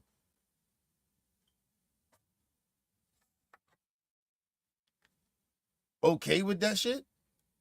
You telling people like me that you okay with racism? Why would I want to hang around you? Why would I want you to be a part of what I'm doing in my life? When you condoning racism. Nah. People said that, I think, the crazy shit about me, I grew up in the streets, right? So a lot of people that I love really like that is from the streets. A lot of my family members, I don't really love them like that. I genuinely don't. I won't lie about that. I told y'all I grew up poor. I didn't have, I had family around and shit like that, but a lot of my family did a lot of fuck shit to me more than motherfuckers in the street did. You know what I mean? Broke my trust and shit like that and did shit to me and left me hanging and shit like so. But a lot more motherfuckers in the street that wasn't my blood did more for me than my family did. It made me feel like I was a part of something. And that's probably why I got so deep in the streets. I felt love there. And you hear a lot of gangster niggas that, or former gangster niggas or gangster niggas that tell you that. A lot of them will tell you that. They felt more love in the streets than they felt from their own family, their own blood. So it ain't hard for me as a grown-ass man to cut a motherfucker that's blood off, that's supposed to be my blood. It ain't hard for me to do that. Because I don't look at, because you my blood, I'm automatically supposed to be loyal to you. No. See, loyalty and respect is transactional. You got to prove that shit. That's probably one of the good things that I learned from the streets. That shit is transactional. Motherfucker got prove that they loyal. Just because they blood to you don't mean a motherfucking thing. It don't mean shit. Shit, I've been on a homeboy since I was 15 years old. Nigga, we can't hang no more.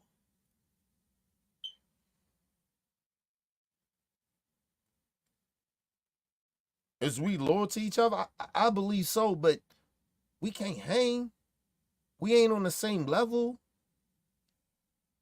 Like, you get what I mean? Like, if I'm in a different space than you are, then we can't really fucking move. I'm over here, you over there. When I was with my niggas, regardless if I felt like I was over here, I still was there. I was more here than I was there. Right? So, That's how that shit goes.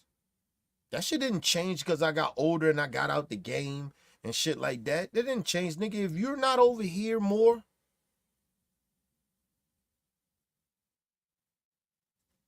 okay, well, go over there. I treat friends and family that way, nigga. I am not that dude, man. I am not that dude to pretend and act like shit is okay. It's not. When I know some shit ain't okay, it's not okay. Listen, I tell you all the time, me and my family, a lot of my family members, we don't talk and we'll be around like that. It's because I'm a different nigga. I remember one time,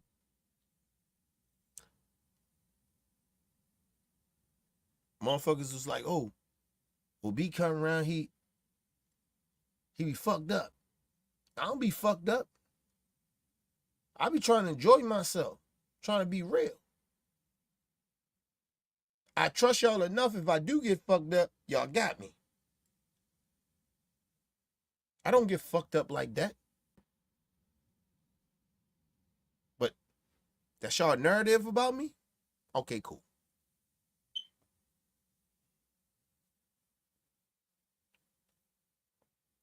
I don't go to events. I don't go hang out. I don't hang around motherfuckers like that. So for motherfuckers to be like, oh, every time he come around, he get fucked up. Nigga, because I'm trying to enjoy myself. I don't get fucked up like that. I don't, be around people I trust like that to do that. I don't get fucked up around people that I don't trust. But now you start to make me question, well, I can't get fucked up around. Listen, the one thing I always tell people, I've been around a bunch of my homies, a bunch around family members, and they'll tell you, do you come to my house, you get fucked up, nigga, you good. Ain't nobody judging you. He fucked up. We might make a little fun of you. Nigga fucked up, he drunk. Nigga, you good, nigga. Sleep that shit off. You good. What you need, nigga? You need some covers? Pull 'em? I'm type of nigga, tuck you in, nigga. That type of nigga I am. Family, friends without, nigga, I'm always like that, bro.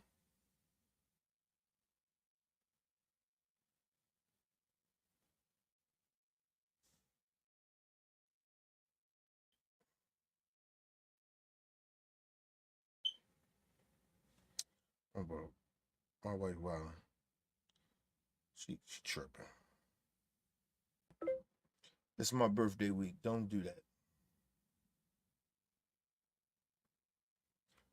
And she know my damn ankle is fucked up. It's almost a good thing. Ankle fucked up. I can't really move around like that. But yeah, man. I always tell people, man, family ain't always family to me. Because the motherfucker got your bloodline, nigga, that don't mean shit. I lived in a world where, like my motherfuckers be like, they be tripping like off of them Chicago niggas. Them little young Chicago niggas. They be like, oh, them niggas would kill their cousin. Nigga, I would have too.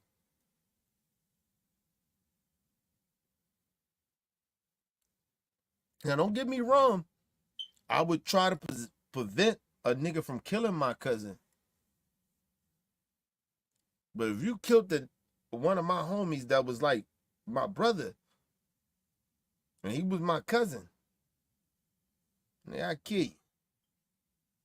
That's how the street life was. Niggas acting like this is new. It ain't new.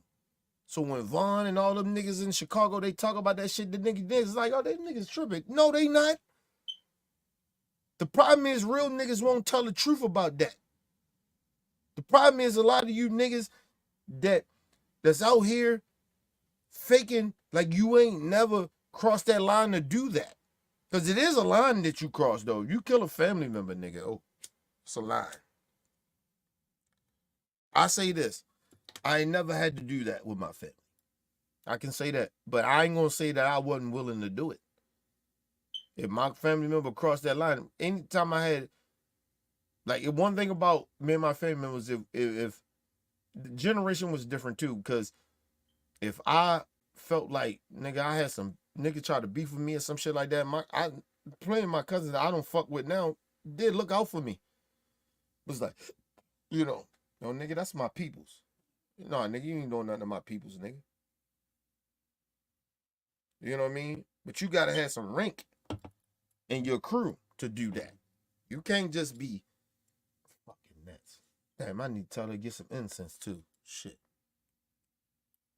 The fucking net, man. Fuck out of here, nigga. Oh man, I'm missing my incense now. Wait, I can't even go to the store. My wife got my card. Well, she got one of them. No, I got the other one. I can go get some incense. I mean, I gotta drive. It's hard for me to drive, y'all. It's hard for me to put my foot on the pedal. That shit hurts. That's how bad my ankle is. But yeah, man. I had a cousin and shit I don't fuck with like that, nigga. But back in the day, he did look out for me. Niggas tried to come at me and shit. And I was working at a job and shit. I was working security. And they tried to come at me and shit. Man, like, nah, nigga, that's my cousin, nigga. Ain't nobody doing nothing to my cousin, nigga. Niggas like, oh, nigga, we only getting you a pass because you're cousin, nigga, but we don't like you. I said, I don't give a fuck. But I give my cousin his props because them niggas, listen, where I was at in that neighborhood, nigga, I supposed to got my ass whipped. Probably could have got killed. But that's on my cousin. There ain't nothing but love. You know what I mean? I would do the same for him, though. Like, nigga, ain't nobody touching my cousin, nigga. You know what I mean? Now, if he did some egregious shit, then I don't know about that. You know what I mean? That's why I be trying to tell people, like, this be tripping up that them young niggas talking about, nigga, we, and especially in Chicago, be talking about, oh, nigga, kill their cousins and go against their cousins. Nigga, it depends. It depends what that shit is. See, back in my day, yeah, I had cousins and shit that was with niggas from different cliques. You know what I mean? But, you know, shit get deep too. Where some niggas in your clique don't give a fuck. And they may do some shit behind your back. So, that shit happened too. And you gotta understand, when killing happen, when motherfuckers kill people, it's a different story. You talking about niggas just fighting, you know, you jump the nigga or some shit like that, that's different. Right? But you talking about a nigga, a cousin of yours killed your man. That's different. Because you look at your man like your cousin.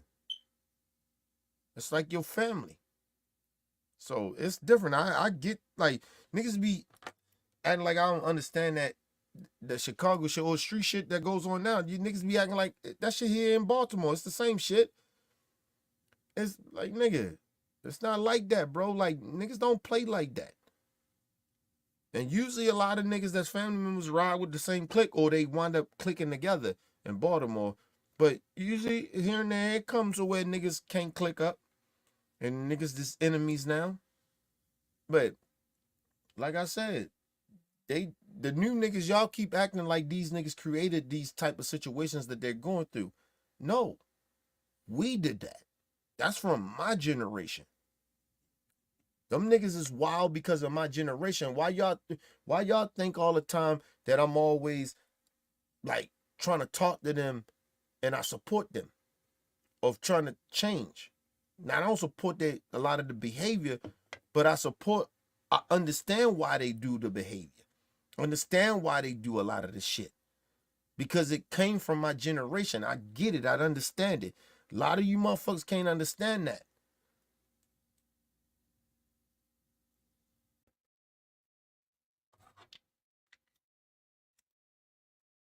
Especially the older generation, they never gonna understand that.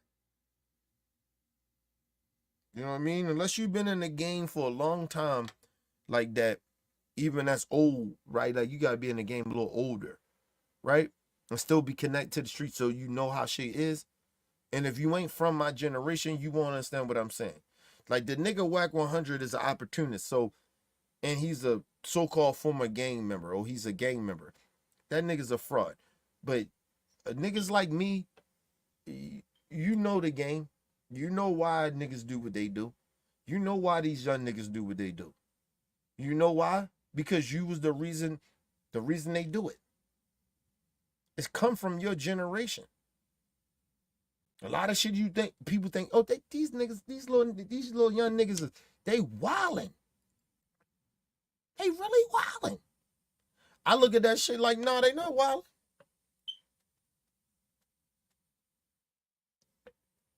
They just picked up what we was doing and took it to a little bit extreme. That's it.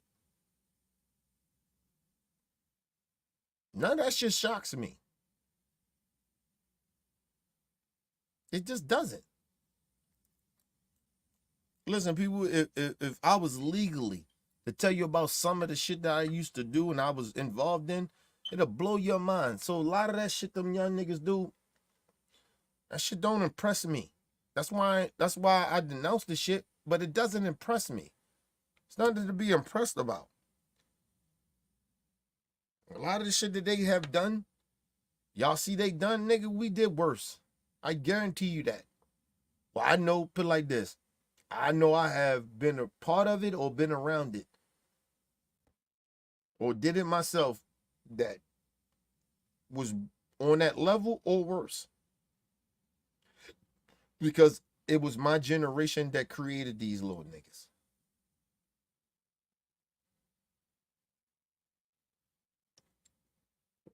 The only difference between us and the young niggas from my generation is that we did we respected our elders. That's the only thing. But I can see how I can see it was some of us in our generation didn't respect our elders though. But you know the crazy part about it? A lot of them niggas that didn't respect their elders and listen to their elders, a lot of them did. Or they in jail. Or them niggas is strung out on drugs. Broke niggas. So I tell the young niggas that all the time. You don't listen to your elders? You don't listen to old niggas like me? Okay, cool. It's on you, bro. I don't pressure these young niggas to do nothing. You do what you think you feel is right. Go ahead. Go ahead. It's on you.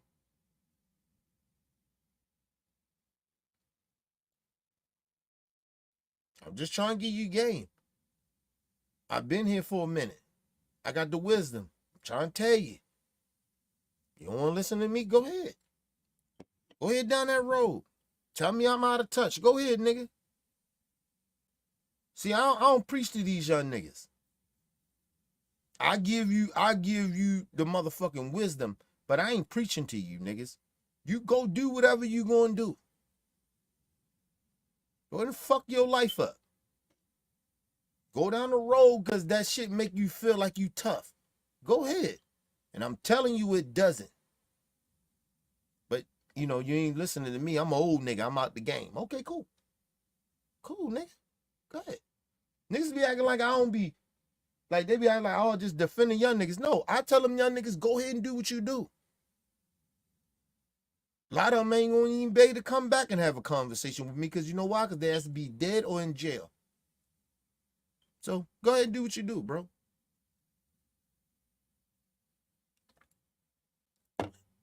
I just respect niggas to do what they do, man.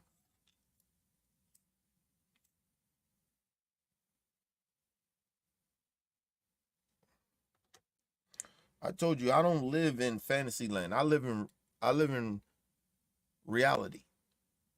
I really live this shit. I don't play around like everything is all right and everything good and shit like that. Or because I understand niggas, that means that I agree with it. No, I don't agree with a lot of that. Some of this young shit, some of the shit that the young niggas do. I don't, but I understand it. But that don't mean I agree with it. Niggas gotta understand the difference between that, man. Niggas be out here wilding.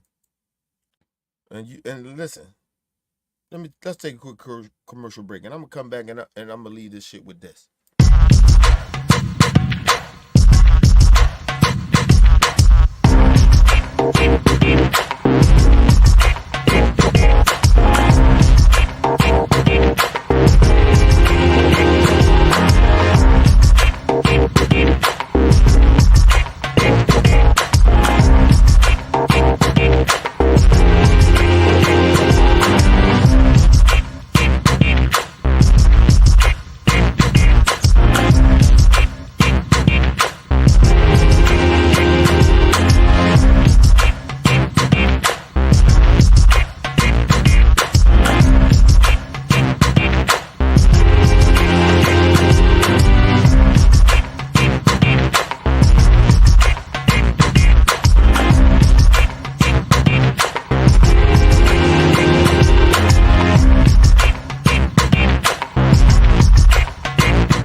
right, people, back from quick commercial break. Make sure you guys hit the like button, hit the subscribe button, hit the bell button so you guys get the live streams when we go live, people. And if you can, donate to the channel, man.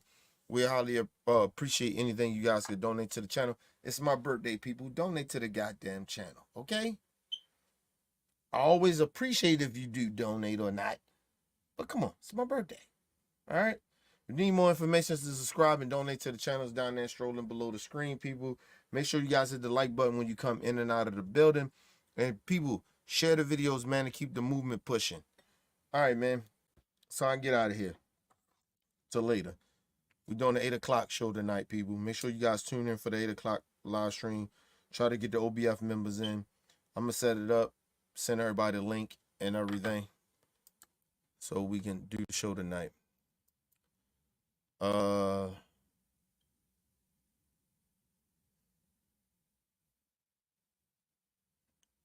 Shout out to Black Santa in the building. Shout out to him. Appreciate it. Listen, I got off subject a little bit, but I'm gonna end it with this because I'm on the subject.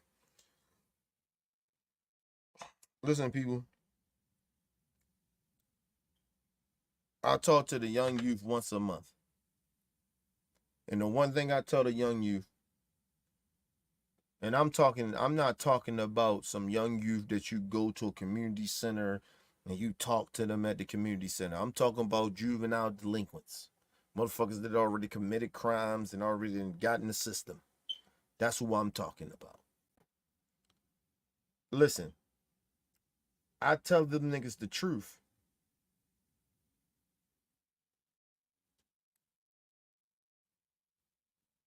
This dope game, this street life, this thug shit, this gangster shit,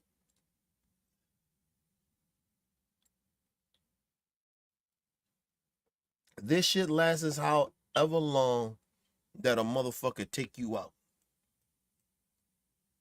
And what I mean by that is you can die in this shit or you can die in jail. Or you could be a motherfucker like me that made it out.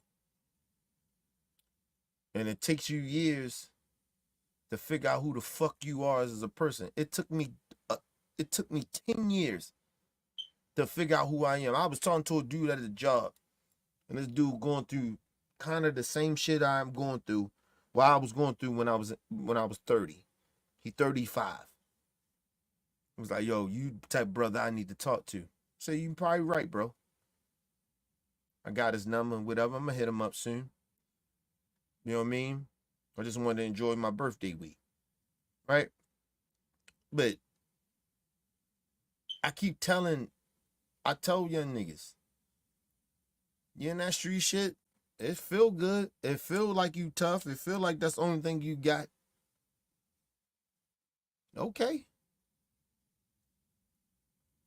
You will find very, very soon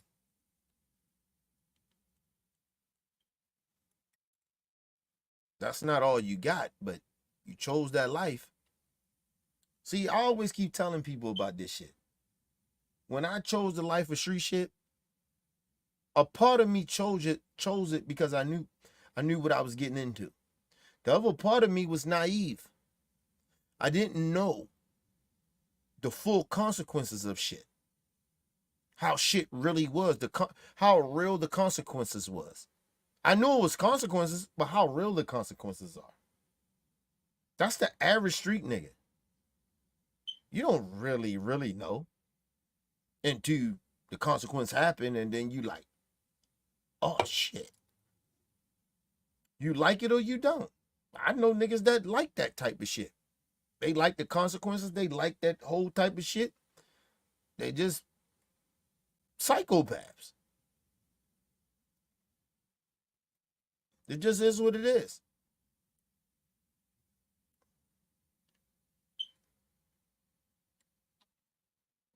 The streets and being a part of that lifestyle can turn you into a psychopath.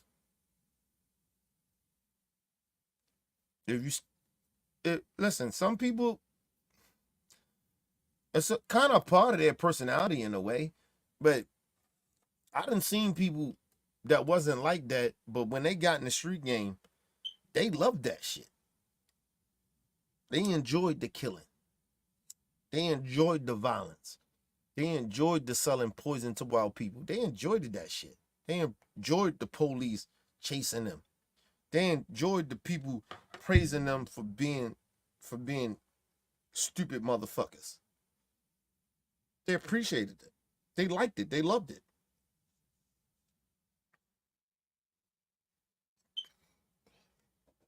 It was just in them, bro.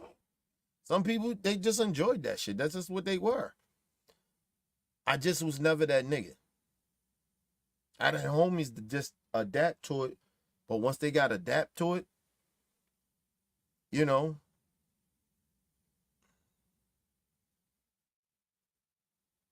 you got dudes. Yeah, I have homies now that like, yo, we gotta still be a part of that street shit with them street niggas. Like, no, we don't, nigga.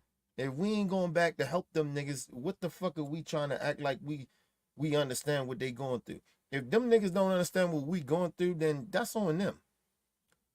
That ain't on me, nigga.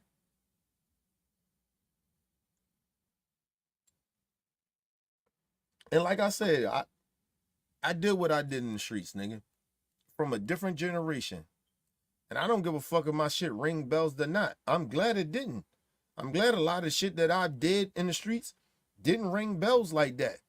You know how hard it would be for me to get work permits or whatever the fuck I was trying to do outside of that street shit? I'm glad that type of shit didn't ring bells. I'm glad I wasn't that type of dude in the streets. Niggas don't be understanding that. I don't give a fuck about niggas in the hood. Like, if you give a fuck about niggas thinking you was like that in the streets, nigga, I don't care. I don't give a fuck. I don't gotta prove nothing to you, nigga. I've been out the game since I was 20-something years old. Well, since I was 20. I've been out the dope game since I was 20 years old. Nigga, I don't got to prove nothing to no nigga. I'm 43 years old. What the fuck I gotta prove to you who I used to be? I ain't that nigga no more. I don't give a fuck about that shit. And that shit that I was who I supposed to be means nothing now. It means a motherfucking thing. It doesn't mean a motherfucking thing. Unless I'm trying to be a part of the streets, then yeah, it matters. But outside of that shit, no, nigga, that shit don't matter. Yeah, you can know my history and all that, where I come from, but nigga, it doesn't matter who the fuck I am as the man. Now, half of who I was back then and half of who I am now, half of my life, is made me the person that I am. I don't have to I don't have to prove nothing to a motherfucker. So I see in the streets, no, nigga, no. Sorry. I got homies like that.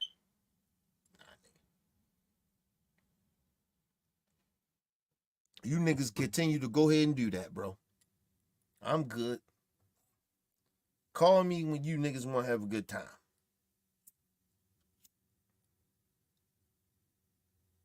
Call me when you ain't trying to prove nothing. Ain't got nothing to prove no nigga, man. Streets with streets, nigga. I left streets where it's supposed to be. Because if I be a street nigga at 43 years old, I look stupid. But no wonder if I got back on that type of street shit, nigga, I'm telling you, a lot of you little young niggas would be dead. Cause my moral compass will be very, very different from what the fuck y'all do. I probably wouldn't even last on the street because I'd probably be locked up. You thought King Von was a serial killer. Okay, cool. Just being real. You know what's called King Von, and God rest his soul. But nigga, okay.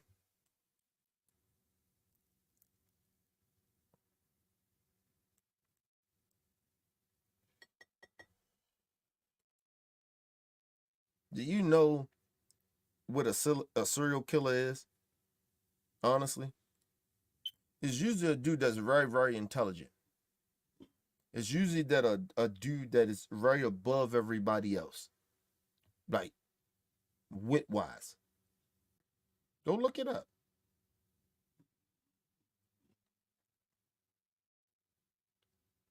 Not saying King Von wasn't smart. I'm just saying it's very possible he could have been a serial killer, but no, he wasn't. He was just a game banger, bro.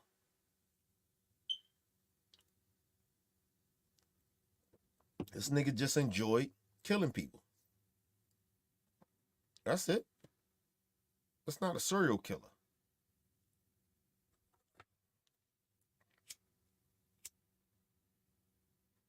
He was maybe a psychopath, but he wasn't a serial killer.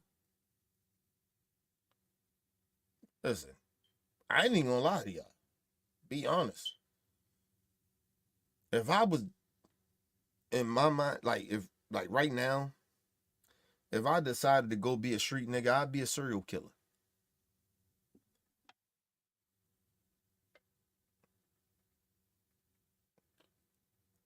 Honestly. And I'll tell y'all why. Because a lot of these niggas don't, to me, if I'm a serial killer, right, and I'm in them streets like that, how I thought back in the day and how I was, listen, I may could have been, I'm gonna leave it there. But nigga, I kill you just because of the simple fact that you niggas ain't worthy to be here. To me. Some niggas. And nigga, I live by a code. So if you niggas was on some sucker shit that you was on and I thought you was on that, okay.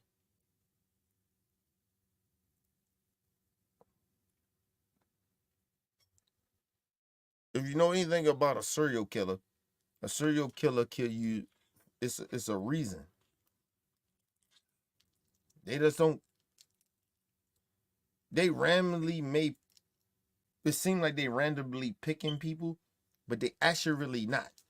They're picking somebody because they fit the mold of somebody they don't respect or they disgusted by or they think is a threat. That's a serial killer. I'm just trying to tell you. And you gotta like murdering people. It gotta be in you to do that. But if that's what I'm saying. That's what I'm saying. If I had to be a street nigga again, I'd be a serial killer. Cause I would love to kill some of you niggas. Honestly. Real niggas won't tell you that, but or my age or something like that come from the streets, I would love to kill some of you niggas. But some of y'all ain't worthy to be here. Cause you niggas don't live by G code. You niggas on some fuck shit. You making up shit. You fucking up the code. Fucking up the rules. I'd probably be the biggest serial killer if I was a street nigga. Right now at my age, oh yeah. And the knowledge I know, oh yeah. I'd be a good serial killer.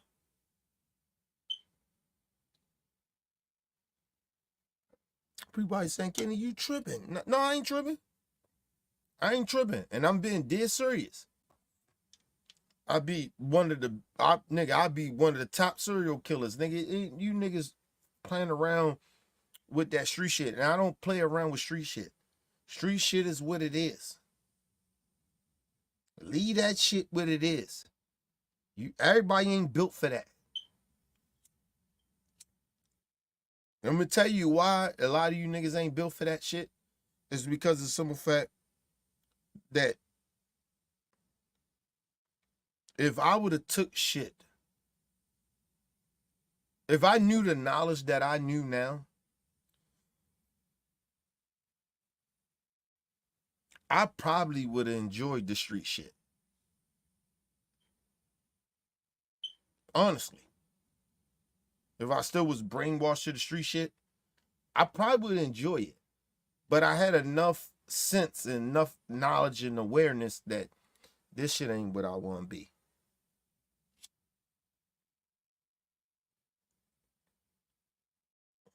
I didn't like. I think a lot of people get this confused too. Like I didn't admire drug dealers. I didn't admire gangster niggas. I admired the perps. I like the I like that they got money. I like that they was fucking different chicks. I admired the perps. I didn't admire the violence of it. And when I had to get pushed to doing violence, I didn't like it.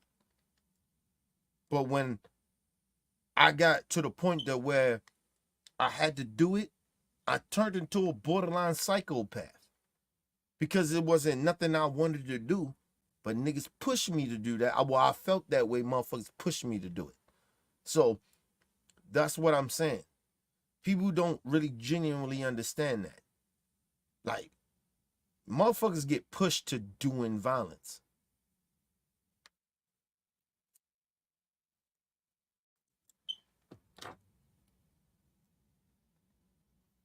Now, this is some people that like violence.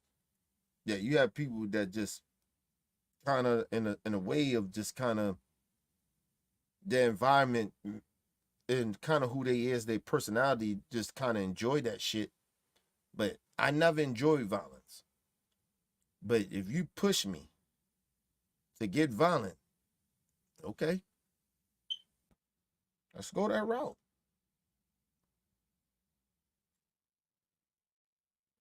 I told you, a motherfucker that's scared to do something or really don't want to go that route to do it, it's the most dangerous. They're the dangerous motherfuckers in the hood. Everybody look at the nigga that is willing to do it. He adapt, he's that motherfucker. He ain't the dangerous motherfucker. Cause usually he get killed by a motherfucker that really scared or really ain't really like that. Or really want to do it. He don't really want to live that life, but nigga, he feel threatened. They're the dangerous motherfuckers in the street. The niggas that pretend to be the tough guys and the motherfuckers that they got some lives under their belt. They ain't the tough motherfuckers. They ain't the motherfuckers that's the I'll put it like this. They ain't the dangerous. They're not the danger. It's the motherfuckers that's scared. It's the motherfuckers that don't really want to do it, but you push them to do it. They're the danger. I learned that shit very early. You motherfuckers don't understand that. I'm a for sure street nigga. I understand these niggas in the streets. I done seen the toughest niggas. Motherfuckers, you would think the toughest gangster niggas and was like that. And these niggas get in prison and they ain't really like that. Because they running their mouth. And they ain't really connected. Because they didn't put this persona in the street. They untouchable. Now some that is like that, that's tough like that, and the persona is real, and they get to jail and they good. But a lot of them niggas is not. They get in jail and they get touched. And like I said, if you don't have a whole bunch of niggas, like, listen, prime example, I'll be real honest about this shit. Because I know a lot of y'all. When I went to jail, like, juvenile hall is what it is. But when I went to prison, when I went to jail, if it wasn't for me being connected in the streets and motherfuckers knowing who my peoples was, I probably got touched. I probably got raped. Something probably would have happened to me in jail. No lie to you. But I seen niggas that was very thorough in the streets that was connected, but really was they connected? Or was they just feared in the streets? I told y'all. I never was feared in the street. Never. Ever in my life. Ever feared in the street. I was just connected. I don't even look at respect it because niggas, it was niggas that we beef with that didn't respect me. They ain't, they ain't fear me like that. But I was connected. So niggas knew like, yo, you fuck with Shorty, you fuck with K. And you know what comes with that. And I knew how to move after that. So when I got to prison, I went to jail. Niggas was, it was like, yo, that's K. You know what I mean? That's such people. I had my reputation on the street, but my reputation on the street means nothing in the jail. It really genuinely don't. So you get in the jail, that's a whole nother life. That's a whole nother entity of life. When you get to jail, you think because you some street nigga, and you ain't you like that in the street, but and you ain't really that big in the street like that, but you get to jail, you really ain't like that. So niggas gonna test your gangster. Who this new nigga, fresh meat? That ain't happening to me. Niggas wanted to, but it didn't happen. And when I figured that shit out, I said, oh nigga, I ain't built for this.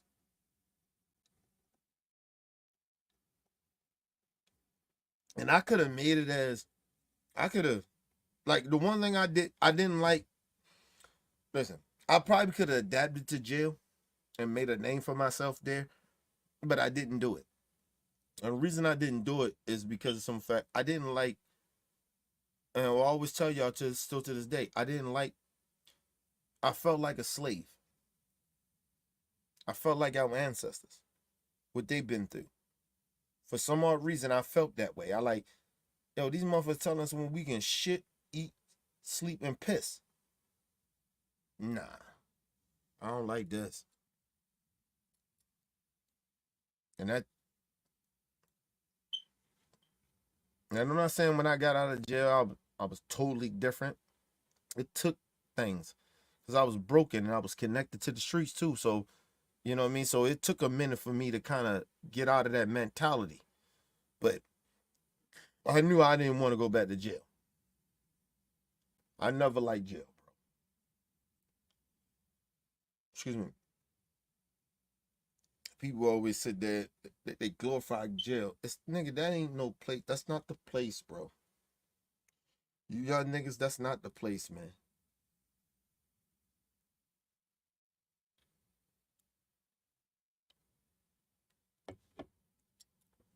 I tell a motherfucker, I ain't going to jail for no stupid shit.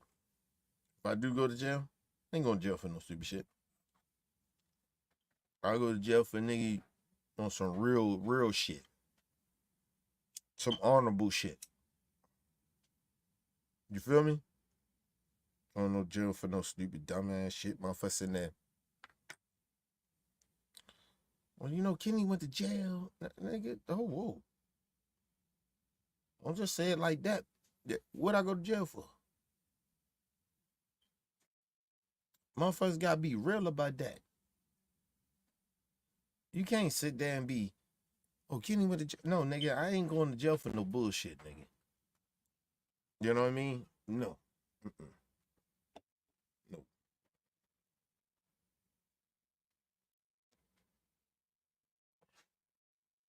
Let's be one. I ain't saying I ain't gonna go to jail for no mistakes or something like that, because everybody's capable of making mistakes. But I'm just telling you, I ain't going to jail for no, like Kenny. If I killed the nigga, it's for a reason. I get caught with some nigga. I ain't getting caught with no drugs. What the fuck I get caught with drugs for? I don't do dope. I don't sell dope. I don't smoke marijuana. No, like or whatever it may be. Like nigga, I'm not going to jail for none of that shit. I'm going to jail for murder.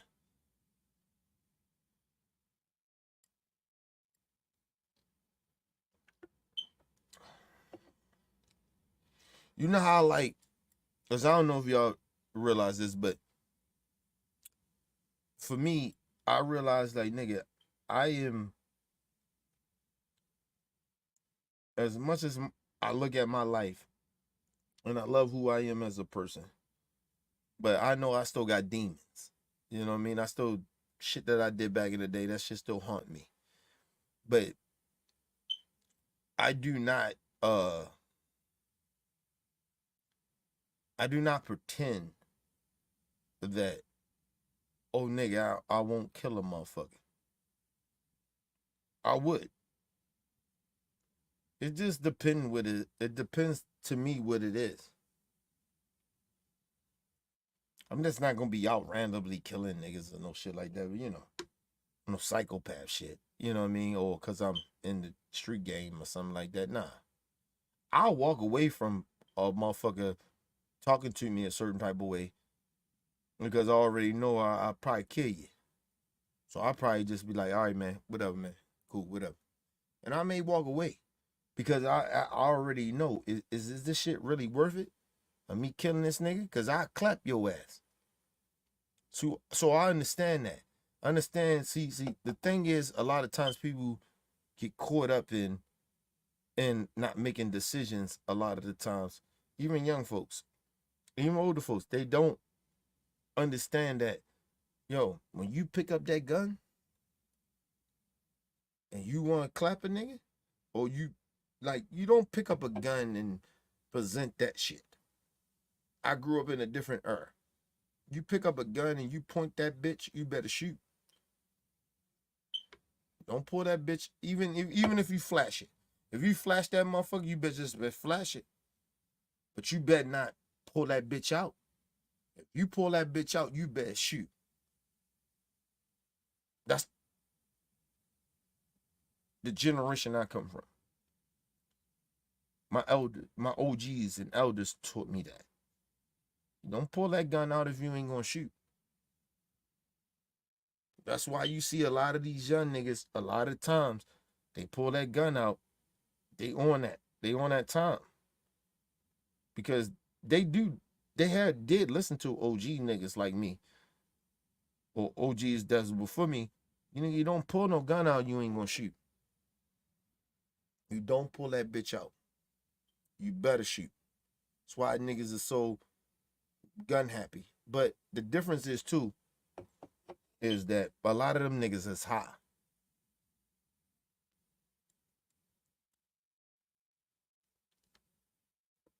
A lot of niggas I know that ran down on niggas, they wasn't high. They was very sober. It was in a right state of mind. That's why I keep telling niggas. Niggas I knew that was in the street that was really like that bang that shit. Them niggas was psychopaths. Them niggas will kill you sober. A lot of these little young niggas, they just killing niggas, they high. They high as a bitch. I knew niggas that was sober. Now, a lot of niggas that died, a lot of them was high and fucked up. But a lot of the niggas that shot them and shit like that, they was sober. They was sober niggas. They was sober.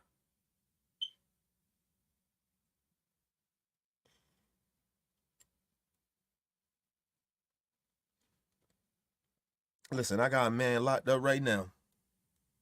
I watched him kill a nigga to go back to jail because he couldn't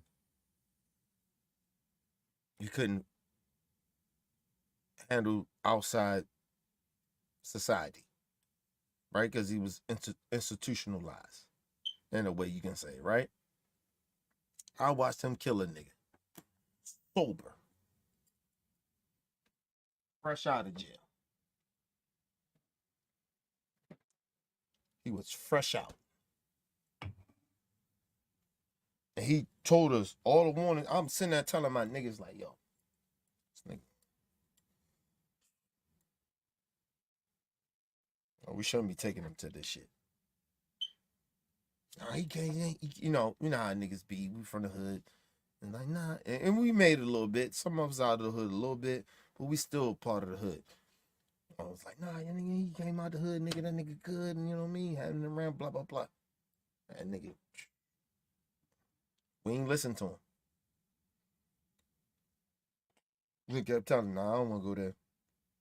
Shit is scary. What the fuck is that? Like, he was doing shit like that. He was letting us know. A lot of I was paying attention to it. I'm trying to tell my niggas. I mean, he just, he just been in jail too long, nigga. Blah, blah, blah. All right. My nigga killed the nigga right in front of me. My man, 100 grand. Love that nigga still to this day. And I don't condone what he did, but I know why he did it. I know why he did it.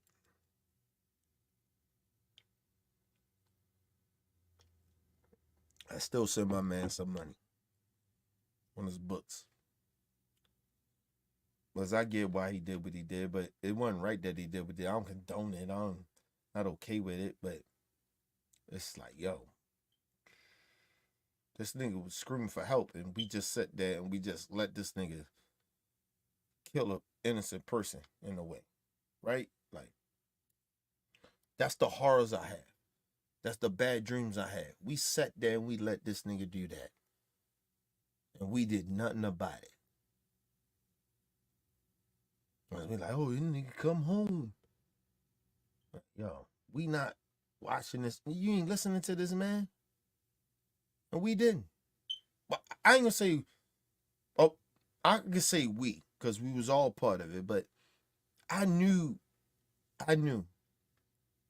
But I didn't speak loud about it. You get what I mean? And I didn't want to leave the situation either, because I was worried, right? But so you don't want to leave, but what if I just left? It wouldn't have been on my conscience, right? But then it still probably would have been. I was like, yo, what if I was there? So like, it's like I can't win in that. I stayed, that shit happened. I wanted to leave because I knew these niggas didn't understand what the fuck was going on. And if I left, then I'd be like, damn, I could have did more. So it fucked me up. So then at that point, I tell you, that was a part of why my transition is that I don't hang around niggas that ain't on my level. I watched my homie that spent 10 years in jail, came home, and I knew he wasn't right. He wasn't all the way there, and I watched it.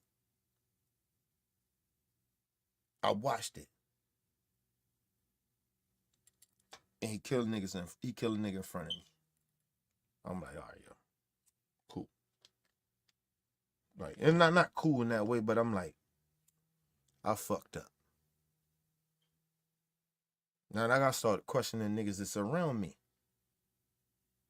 Why we letting that happen? Why the fuck that happened in our present? We supposed to be like, nigga came home, nigga got him food, took him to the hotel, did everything. We did everything with him.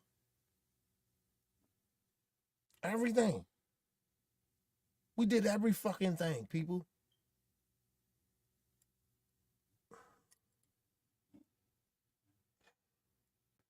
That shit still bothers me to this day.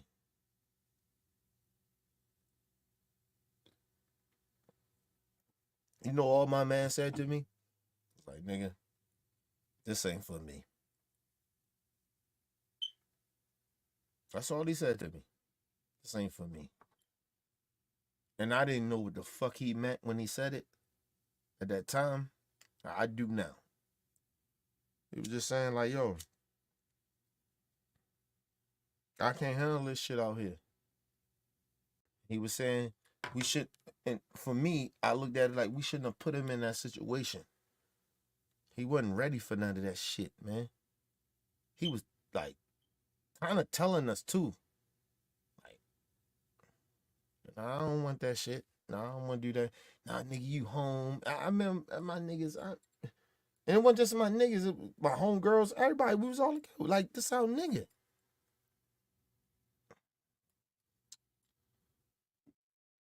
That shit hurts, man. Still to this day, it hurt me. Talking to that nigga on the phone, sending him money and shit here and there. That shit still hurt, man. Still think that's my fault. I told you I live in, like, people be thinking like, oh, Kenny, he having fun and he look good, nigga. You don't know the pain I've been through. You don't know the pain I still, like, shit going on in my head, man. Lost a lot of motherfuckers, man. And I wish I was smart enough or like had the knowledge that I have now, that where I could make better decisions. And I didn't do it. And then now I feel guilty about a lot of that shit. You know what I mean? I was with my and I'm gonna leave this with this, y'all. I was with my little cousin, and like, we don't never celebrate 4th of July in my family. We just don't. We even before Juneteenth, we just never did it on the 4th.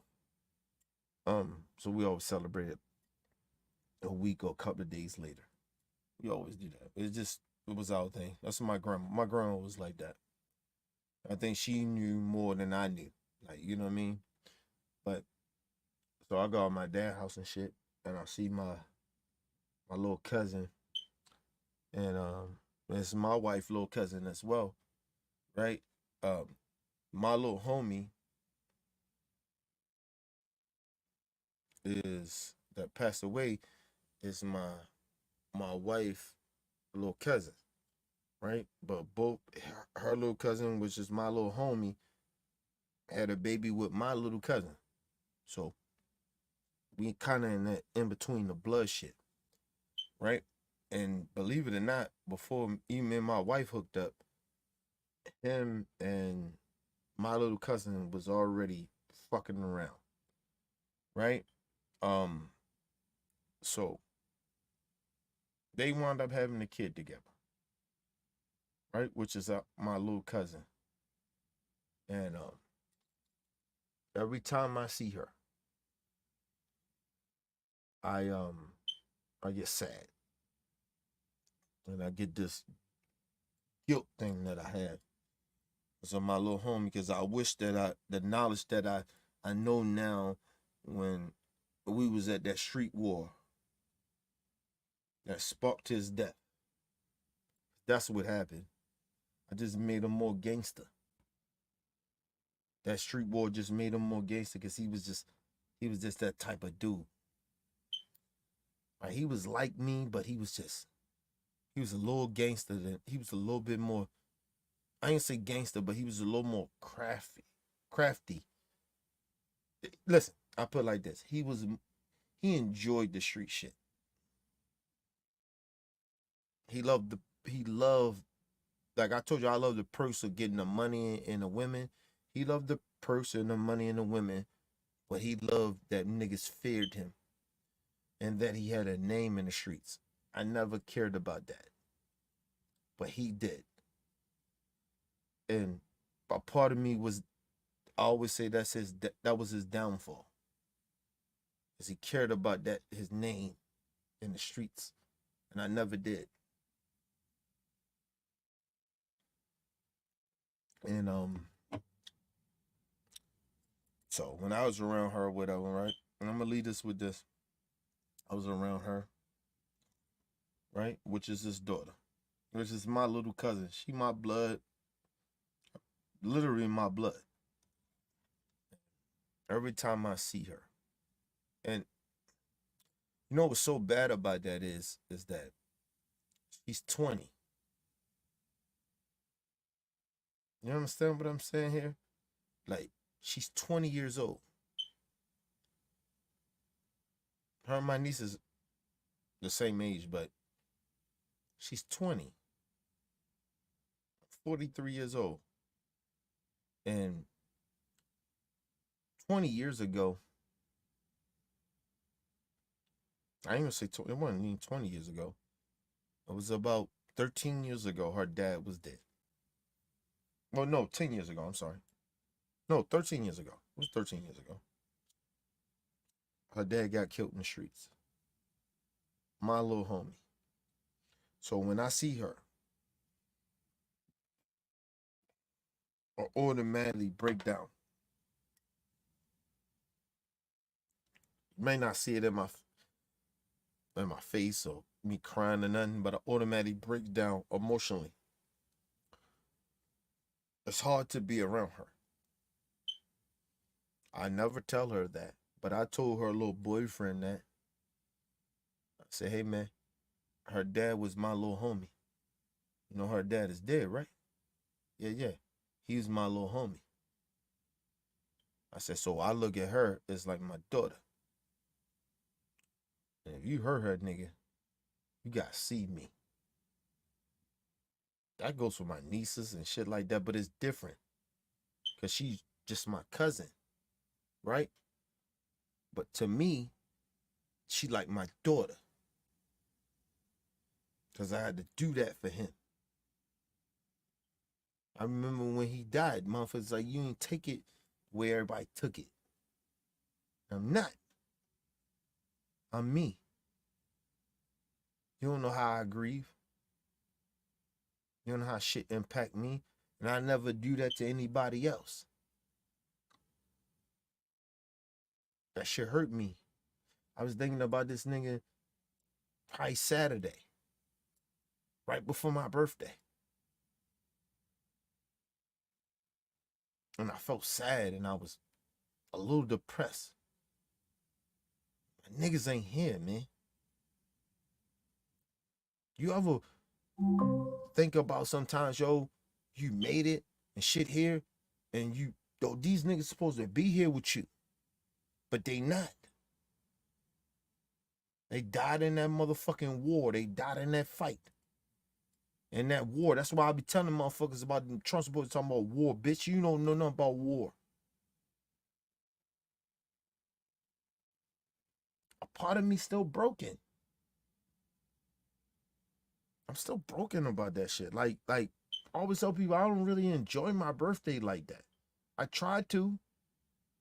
You know what I mean? I put up a good front. My birthday always like don't feel good. So I lost a lot of niggas to this shit. And a part of me felt like, even though I know part of it's not true of what I'm thinking and how I feel, that I sacrificed them. I know I didn't do that because I know it comes with the game. But it still feels that way to me. I feel broken. At 33 years old and been out the game 20-something years, and my birthday come up every year, I still feel broken. I lost a lot of niggas to this shit, people. So when I talk to y'all and I be real about this shit, I be 100 about it. I lost niggas to this shit. My pain be real.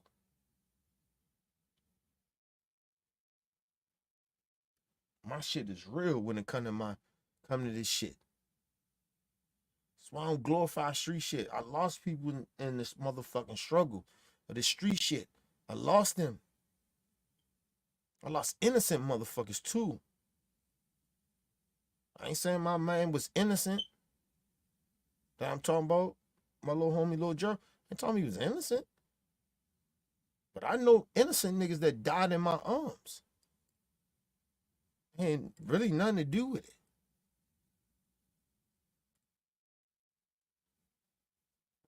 By them being associated with me, they got killed from my enemies. Do you know how that feel? Just because you know me, nigga, you get killed in a war. All right, man. I don't want to talk about war. Everybody want to be gangster. Man, glorify gangster shit. You know, it's all them gangster niggas. Like, even with Vaughn, he was talking about that shit broke him when he was in jail. But nigga, you still on some gangster shit, though. See how that goes? You lose niggas in this shit. But the one thing I respected from Vaughn was like, that nigga, that shit just made me mad. He not lying about that. He wasn't lying about that. Your homie died, nigga, you want to kill. Luckily, I was out of the game. That I didn't want to kill niggas that killed my little homie. I found out what happened, but I ain't want to go to war because I was out the game at the time. And lucky I was, because I was still somewhat still in the game or still had that mentality. Oh, nigga, I'd have ride. I'd have fucked my whole neighborhood up. I'd have fucked that shit up. I'd have been trying to kill them niggas every day. But I was in a different space. And I'm glad I was. Because my daughter wouldn't be here.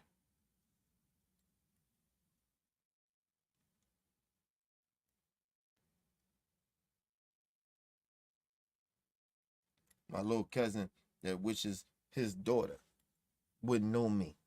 Other than, your cousin B was crazy. He did. I'd have died for, listen, man. People got to understand. When I speak about street shit, it's not to glorify it. It's to tell motherfuckers that shit real. When you about that, you about that. Leave it as that, nigga. Don't bring me into that. But if I tell you, play with me like that, nigga, I ain't gotta be that route on some street shit. Nigga, I'm a protector. And anybody in my family, because I grew up with that around a number of women, and they'll tell you, that nigga's way old protective. My wife will tell you that. I'm way old protective. Nigga, I kill you. It ain't nothing I second guess about. See, I kill you on some real shit. I ain't gonna kill you on no street shit. Because I know that shit is all fraud shit.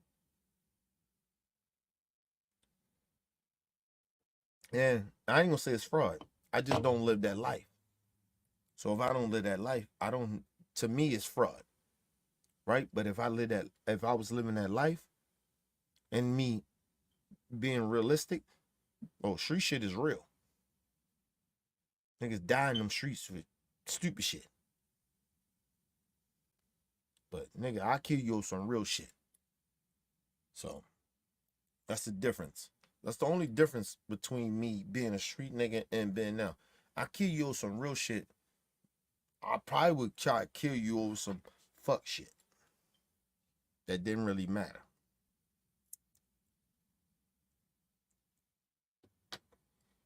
Motherfuckers like, what's most dangerous? A motherfucker to kill you over nothing, or a motherfucker kill you for something? Pick your poison. That's how that go. Leave your comments, hit the like button, support your boy. It's your boy, Mr. OBF. Peace and love to the world.